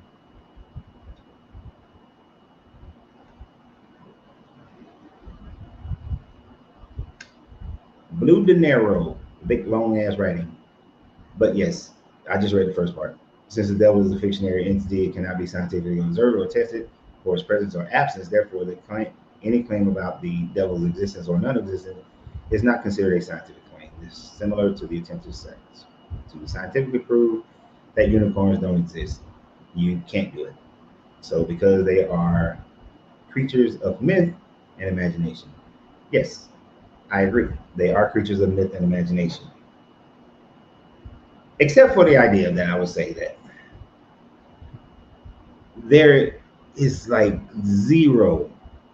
the absence of zero proof, like where there is claim to be proof of the devil, of the God, and there's zero evidence of that God in the areas that they claim that proves the God, disproves the God.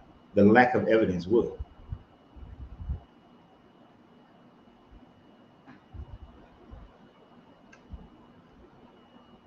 So, Coach, do you know that your chakras can be open? You personally experienced it. Indeed, I have.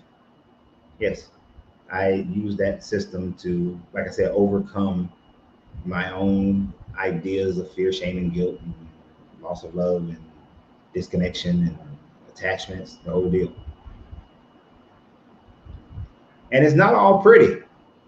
There were some things about myself that I had to deal with that I would have loved to have ignored, but I could not ignore them.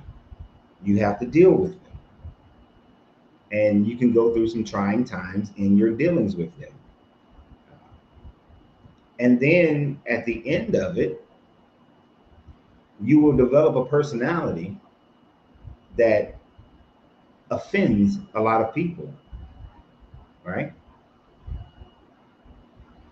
Let's see, like one of them, when it comes to romance and relationships, once you open up your chakras and you are controlling your love for anyone, and you're also at the same time giving love, but at the same time, you don't have any attachments to them to such a degree that it allows for them to control you or for that emotion to control you, you will recognize things like marriage is not permanent. Like relationships aren't permanent. Don't get me wrong. Do I love my wife? Yes, I love my wife. But I recognize the impermanence in it. There could be events that happen in our lives that could cause personality shifts in myself or in her that would make us then not like each other enough to be in love with each other. You understand what I'm saying? Like I can make a personality shift that then she determines is not good for her. I can't be mad if at her for doing that. So I recognize the impermanence of it. Now to try to maintain it as long as possible, uh, I recognize that we have to grow together in every experience that we have. So we have to communicate to one another. I'm not always the best at it, but we have to communicate. But we don't, but not communicating to where you're guilting a person into doing something. You're forcing a person into doing something. But the other person has to come to the understanding within themselves, right? So like I used to be a little self-evaluation here. I used to be a very romantic guy. Past relationship just sucked that shit right out of me for the most part. It is something that would be greatly beneficial to my relationship now if I could return back to that aspect of my personality. The hard part about it is that the amount of free flowing love that I had to give in order to be that person makes it difficult for me to get back to being that person. So what I have to figure out is how to get to that person without exposing myself to the point where it's controlling me. That's a work. So yeah, I kind of went off subject a little bit, but just that alone, if I never overcome that, she could at some point be like, well, this joker just not at the romantic level that I desire. And since I'm not getting what I desire out of this, I'm done with this. So I can, but then I can't be mad about it. I can't hold on to it. I can't have the emotional anger or the to try to do something stupid. So you have to have that type of mentality. I hope I explained that well, because in some levels I confused myself of that explanation. But it's to recognize that all relationships aren't permanent. Even those with your children, not permanent. Those with your wife, not permanent. Although you try to make that relationship, you try to make your relationships permanent, there's no guarantee in the permanence of it.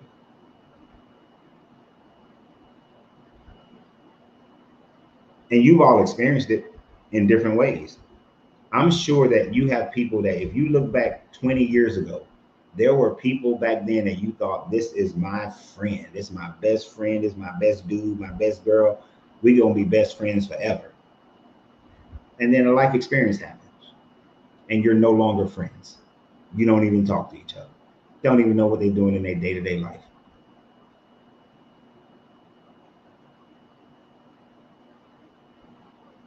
So can you be the person that can let go of every earthly attachment? And being that person is kind of like the old, I don't know if this is a Buddhist story or a Taoist story, but the story of the farmer whose horse runs away and the people are like, oh, that's terrible. And he's like, maybe. Then the horse comes back and they got a whole herd of wild horses with him. And they're like, oh, this is great. It's great that your horse ran away because now look, you got all these horses. And he's like, maybe. And then the son tries to break the wild horses and he breaks his leg. And the people are like, oh, it's terrible. These wild horses came back and now your son broke his leg. And you're like, maybe. But then they come and conscript all the young men out of the town, but his son doesn't have to go to war. So everybody's like, oh, it's such a blessing that your son broke his leg because now he doesn't have to go to war. And he's still like, maybe. You can imagine people probably were irritated by that dude. You know?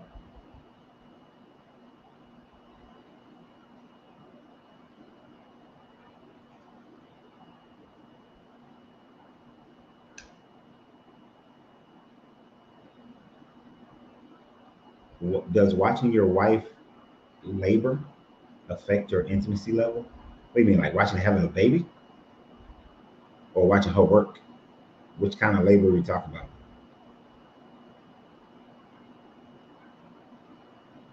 I've known some dudes who watched their wife have a baby and they were like, I don't want to go back in there.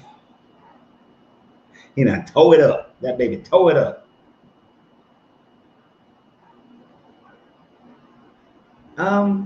I'm going to disagree. I don't think that the soul is unchangeable. What I consider your consciousness to be your soul.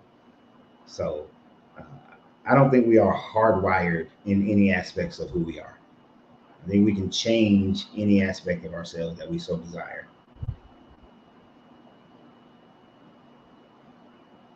But we do have to keep changing and adapting to situations.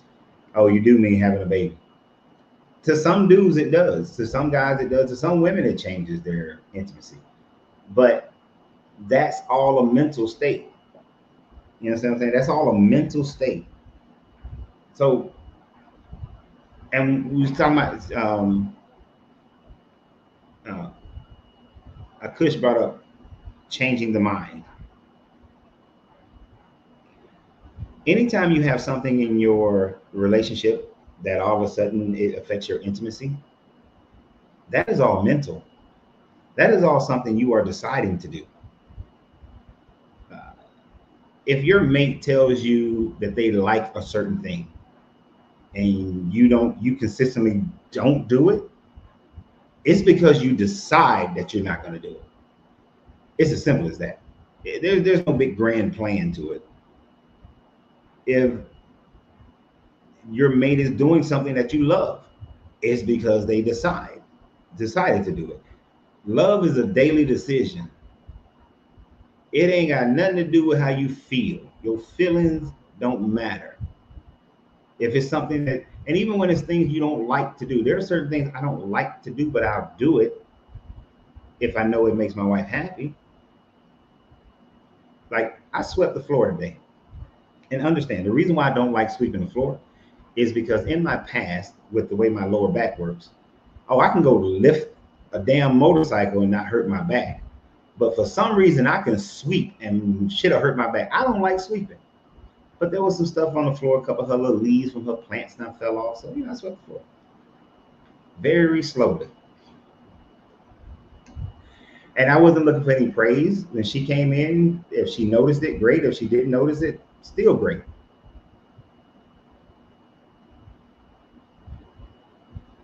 But I did it because, why sit there and let it be there until she does it?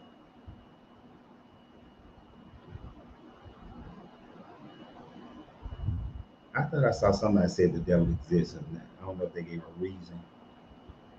Oh, that's a Buddhist story? Cool. I always forget if it's a Buddhist or a Taoist story.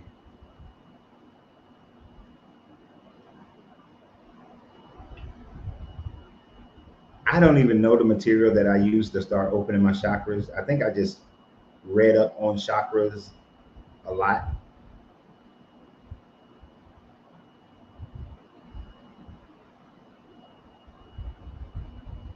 D. Grant, you prove the devil is up under our flesh. Humans are doing all the damage on the planet.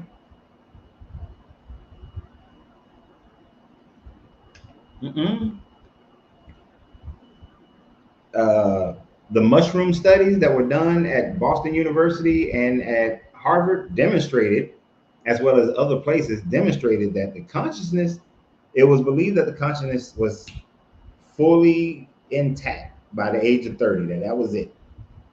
And I know you can waver between, is that consciousness or is that personality? But is not your consciousness your personality? And they found that even after 30, the magic mushrooms can change your consciousness. Now, and that's why I said it depends on what you're considering the soul. I just consider the soul your consciousness.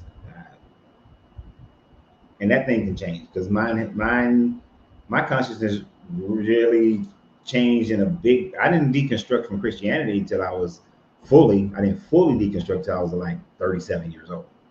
When I finally just was like, okay, I just have to admit this to myself.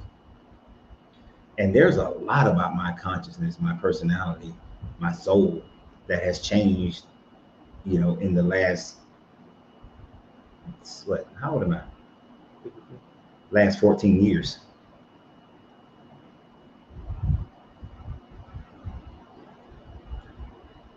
Your ass is getting old, Raph. I'm not getting old. Wait, Raph. I rebuke that. In the name of me, I rebuke that.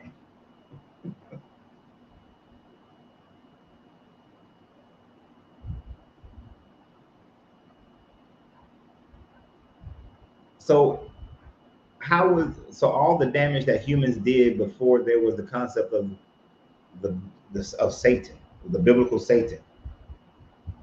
Who was doing that damage?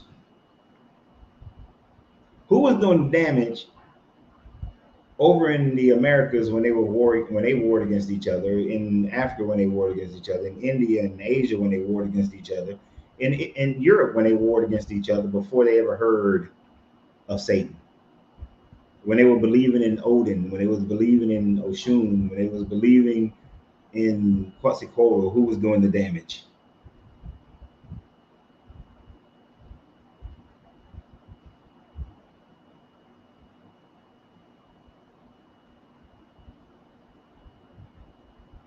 See, Steve, I have a problem with that one.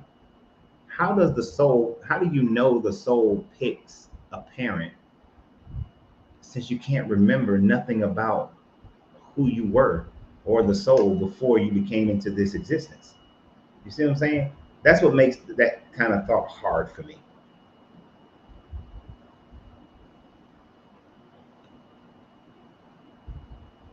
Oh.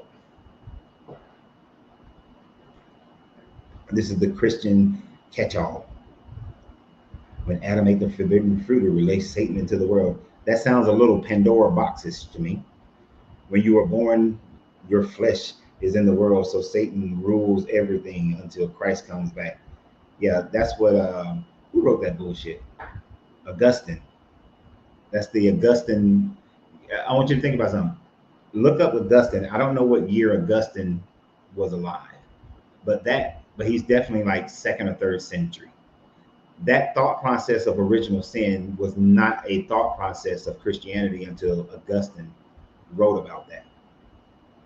Until Augustine cultivated the idea and then convinced Christians that would take over Christianity of original sin. Prior to that, Christianity didn't teach original sin. And how does that work when there were civilizations and people before Adam? And they had war, they had murder, they had all the evils.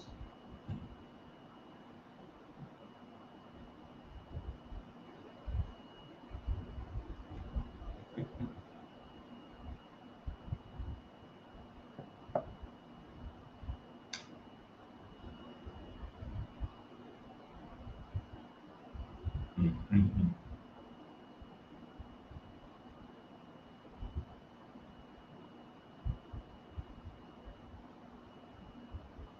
What was that? To debate, brother, you will have to do a sit down with in person with a follower of Christ. You can't argue in the chat having multiple messages coming in. Yeah, but every time I invite people to come on, they always reject coming on. I ain't gonna say always. There's always the one, two, or few, but most of the time they reject coming on because they know that their information doesn't stand the whole water. And after the first hour, we just open communicate. We're just open to any conversation. That's just the way the show goes.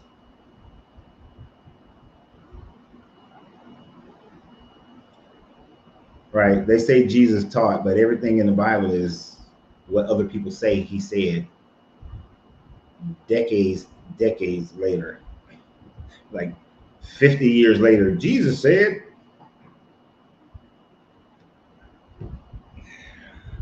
That's like somebody following me around and there's no video, no books, nothing written down. And then 50 years later, people are running around saying, well, Ren said, but there's nothing. I didn't write nothing. I didn't record nothing.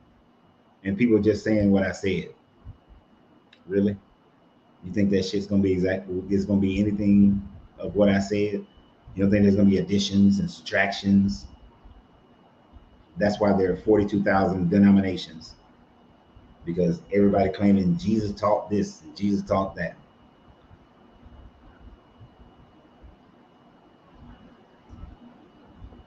The slave master and the abolitionists were claiming God is the reason for their thought process. The apostles were youth. How do you know? It never gives an age.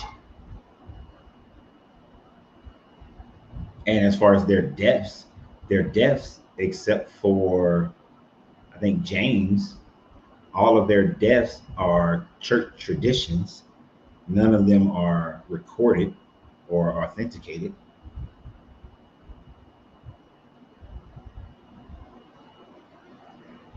But at the end of the day, Satan don't exist. If you blaming Satan, Lucifer, the beast, the serpent, really you're just talking about yourself. If there was a tree of knowledge of good and evil, and there was a Adam and Eve standing by the tree, Eve was just looking at it like, well, this shit look good. I know they say we ain't supposed to touch it, that we ain't supposed to eat from it. Hell, even if I touch it, I probably die. Because she added that in there. But you know what? It do look good. I bet you it's good. So I'm gonna try it. I don't know what the good and evil is anyway. Let me try some of this. Let me try some of that.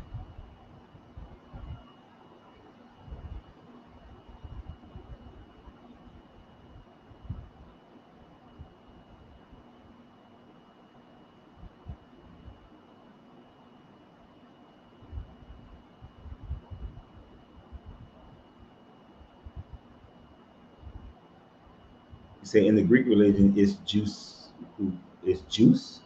Oh, Zeus, who gave Pandora the gift of the box and eventually released all the evils into the world, not the devil. Exactly. And what's stupid about that story is if you're Zeus, why would you give Pandora a box that you know is going to create problems? I mean, Zeus was an asshole anyway, but that was just big time assholery.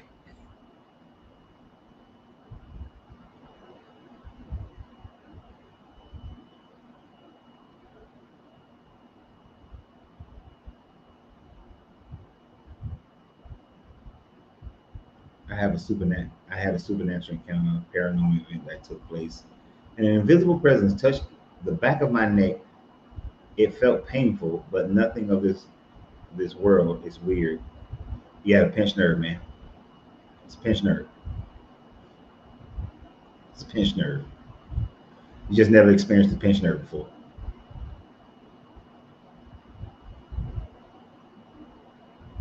I called Jesus in the process and felt a ring around my head and the pain in between my feet. And it was a crown and nails. That was your mind creating something that you've been taught, and your body responded in kind. The power of the mind is amazing. If you read Dr. Spinoza's work, dude was told that he would never walk again.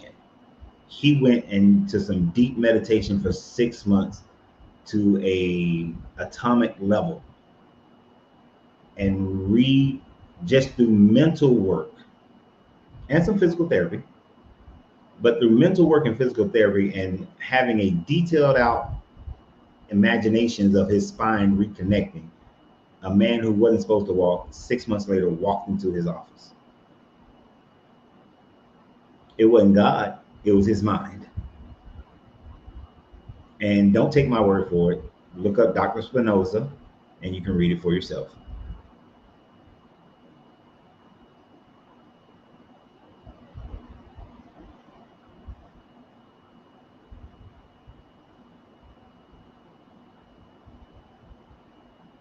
So, D. Grant, question for you. What about all the people who never heard of Jesus? What about all the people who never heard of your God? What about the billions of people who have lived and died throughout the last 2,000 years and they never heard of Jesus? Doesn't quite work. And prove that there's this afterlife where you go to heaven or hell. Where's the proof of heaven and hell?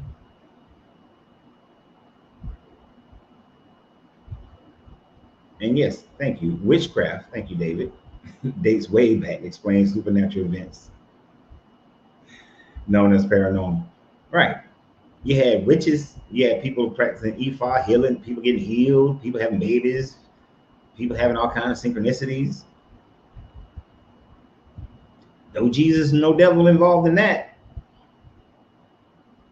See, The Christian or the religious mind of any religion it has religious supremacy conceptualizes the whole world and all of history as if all the world and people were in this little box and they all were connected.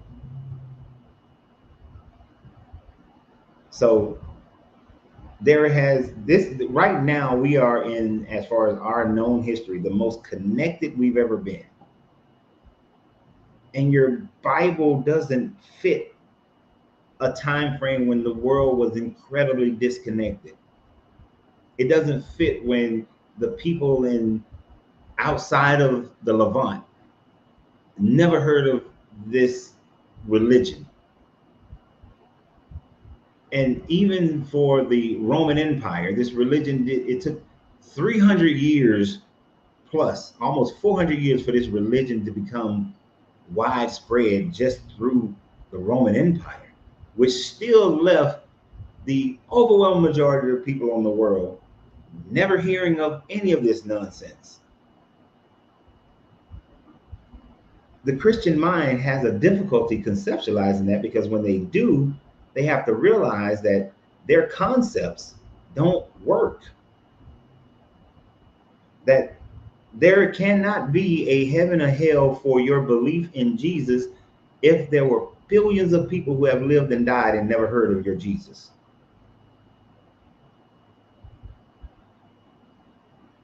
David says that Jesus saved his life May 19th, 2024. How do you know Jesus saved your life?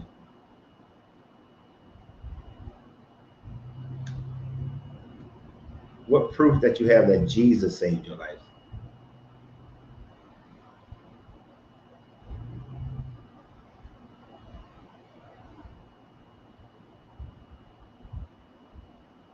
It is all belief. You believe Jesus saved your life. If you had grown up in India, you would either believing that Allah or Brahma or Krishna saved your life. You wouldn't be believing in Jesus saving your life if you had been born and raised in India.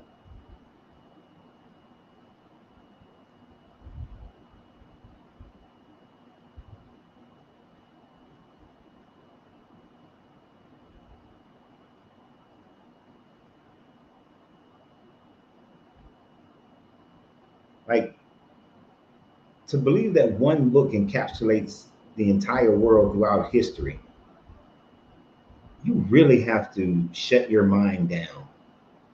You have to really just deal with non-reality to do that.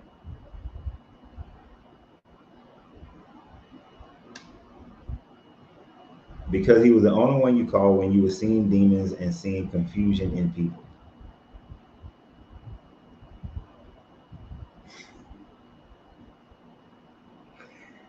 Did you try to call Allah? Did you try to call for Krishna? Did you try to call for anybody else? And then how do you validate that you saw demons? You sure you wasn't drinking or smoking something? Ingested something? How do you know they were demons? You see, you got to be able to prove these things. Like, you make the claim, you have to be able to prove the claim beyond just you believe. Because if you just believe in Jesus, right, so you didn't try to call on nobody else's name because you don't believe in nobody else.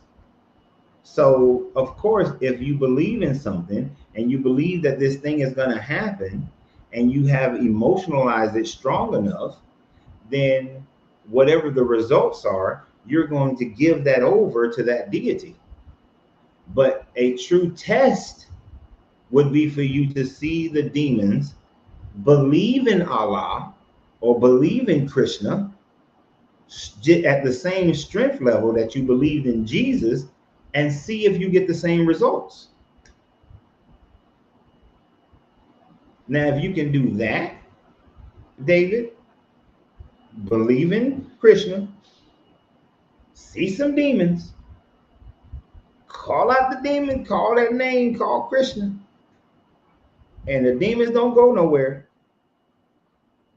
you might have a leg to stand on, but you got to believe in Krishna the same level that you believe in Jesus. Because I guarantee that there are some people in this religion who believe in whichever their family deity or Brahman or Krishna, and just as strong as you do in Christianity, and they have the same experience. I know of actually in this guy who makes that claim, just like I know of an Islamic guy who makes that claim. So, and that's one of those things that, and both of those things happened in 2015, no, 2017. And it just happened, you know, they both worked. One worked on the building, the space on this side, and the other person worked on the space that side. And of course, we would all talk from time to time. They both have the same testimony. What makes your testimony any more real than theirs? Absolutely nothing. Say it again.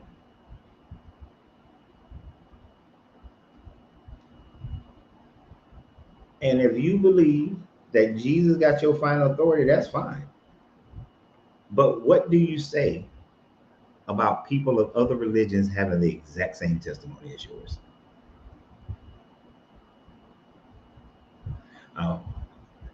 Most Christians say, oh, the devil just tricking them. He's tricking them. Well, your God is pretty sad if he would allow the devil to use Brahman or Allah in the same way that a person can use Jesus to reinforce their belief in Brahman and Allah. You would think your God would have a big enough plan to be big enough to say, you know what? When these people pray to their other gods for miracles or see demons or whatever, I ain't letting none of that happen. I'm only going to let it happen to the people who believe in Jesus. If he did that, you might have something, but he don't. Oh my gosh, you can't see your breath, but you breathe.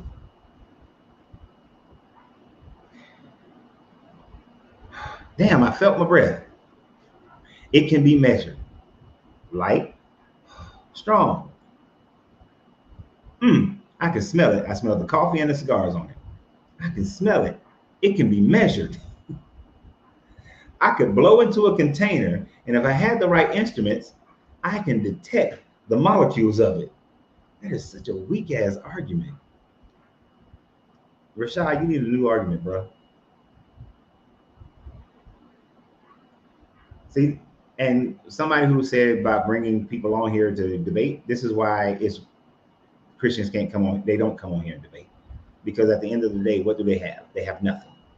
They have nothing. I asked a valid question. Did he answer the valid question? Absolutely not. Why?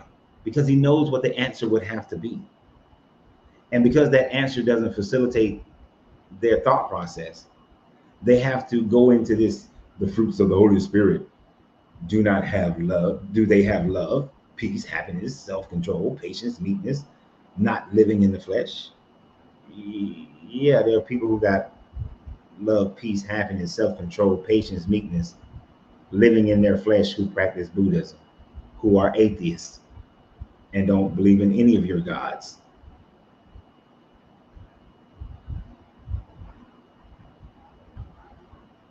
No, wait a minute, 500 years ago? I'm sure that I do, because that's how biology works. That's a dumb question, to be honest. But answer my question. See, why can't they answer the questions? They got to try to go over here or go over there. Unfortunately, because of how the world has worked, I can only track my family heritage. I think the most has been like 5 generations, which of course is not 500 years, right? But in order for that person to exist, they had to have a mother and a father. In order for that person to exist, they had to have had a mother and a father, right? I would not know their name, but there you go though. Yeah, That's nowhere near. That's not even apples and oranges, because at least apples and oranges are fruits. You're trying to make a point out of comparing apples and fucking trees, apples and rocks, things that are not anywhere near close to each other. I asked you a very simple question. I don't believe I had a grandmother 500 years ago. I know I had a grandmother 500 years ago. Otherwise, I could not exist. It's logical deduction that demonstrates that. Just like you had a grandmother 500 years ago. Otherwise, you would not exist today. You see how that works? That's just logical deduction of how human biology and reproduction works. Everyone on the planet right now had a grandmother 500 years ago. If you did not have a grandmother 500 years ago, you would not exist today. You see how your example doesn't make a lick of sense. Now answer my question, or otherwise I'm done with you, and I should be done with this podcast right now anyway. But answer the question. If Indus people, Muslims, and every other religion have the same claim that you have, how do you justify yours to be true and theirs not to be true?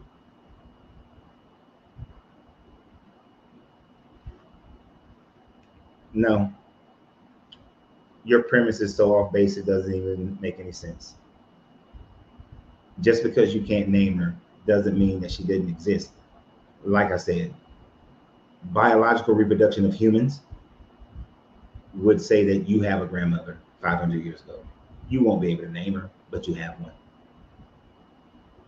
Have I met people who can name their grandparents from 500 years ago? Sure. Those who lived in societies that kept those types of records, they can find them. Unfortunately, most Black people in America, they're only going to be able to go back 3 to 5 generations. No paperwork. So that question is invalid, and it's invalid also because, like I said, you wouldn't exist without one.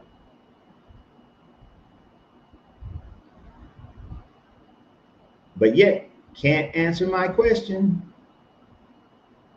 Do you want to meet Satan? Sure. Poof him on up. I would love to meet Satan.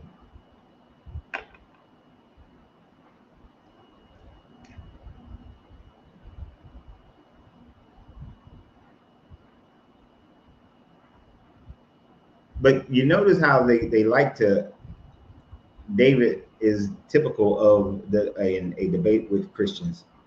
They only want to ask questions that they think that it's a gotcha, but yet they don't want to answer questions. And then their questions are illogical as hell. They're filled with all kinds of illogical thoughts.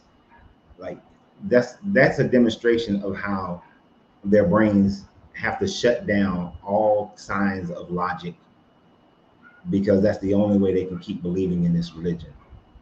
Because he think he said something, but you said nothing, as I demonstrated how your thought process is completely invalid and you have conscientious bias.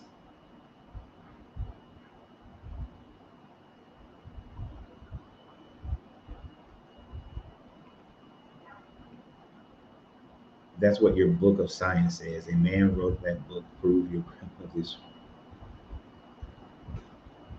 Yeah.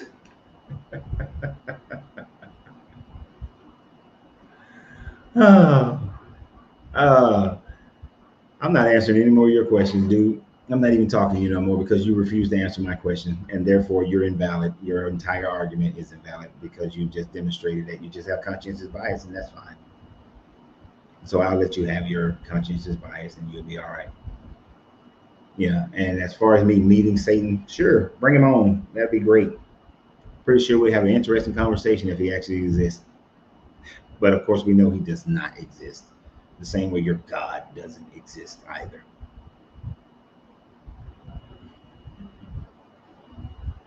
Look at it. He was say, that's how you sound. That's like when you make the mama jokes and you're like, your mama too. Like you say, your mama so fat. Your mama fat.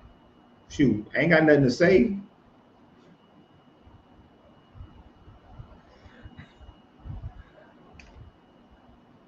Yeah, Alex Haley wrote it by his family, but doesn't that only go back by like 5 generations, 4 or 5 generations as well? Unfortunately, there's like Native American records weren't kept, African records weren't kept, and the way that those tribes kept their lineage, they didn't keep them in like books and things of that nature. They were just handed down.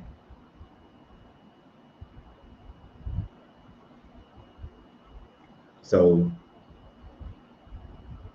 but see, I don't need to know the names of people who existed 500 years ago.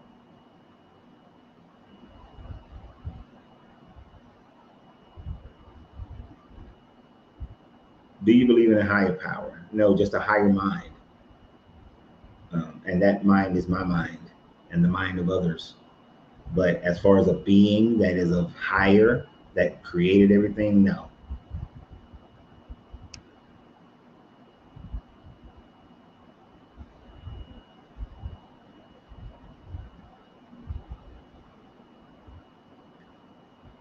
The first thing that I told you, you had to sit down with, dude.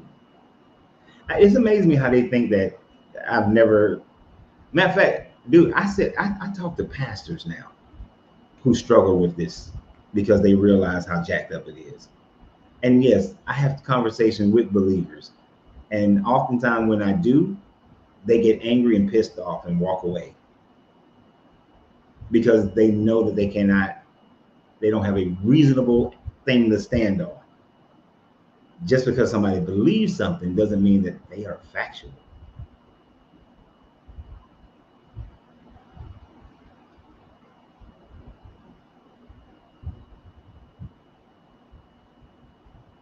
Of course, God is real. You can't prove it. You ain't seen him. You ain't heard him. You ain't showed up. You ain't done shit. And every writing that's about any God for any religion is written thousands of years after the so-called events. And then there's zero archaeology to prove any of the events actually happened.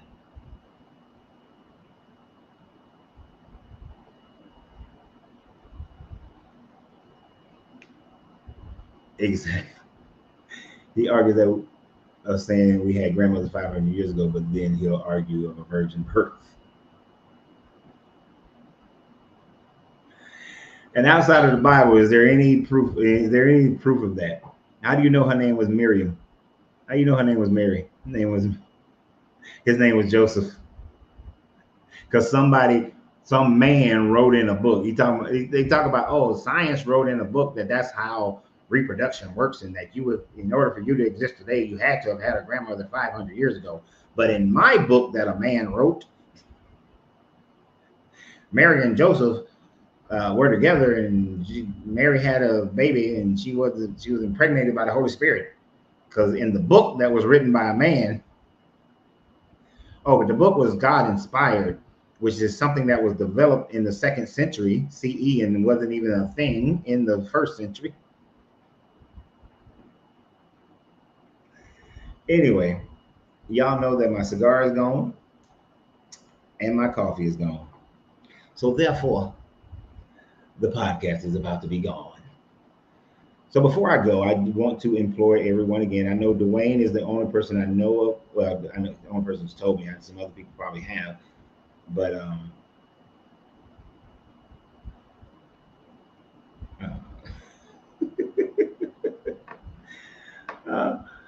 we are having a gathering, a meetup, Free Thinkers, October 31st through November 2nd here in San Antonio. I implore everyone to go ahead and click on the link in the description of this video and reserve your rooms now.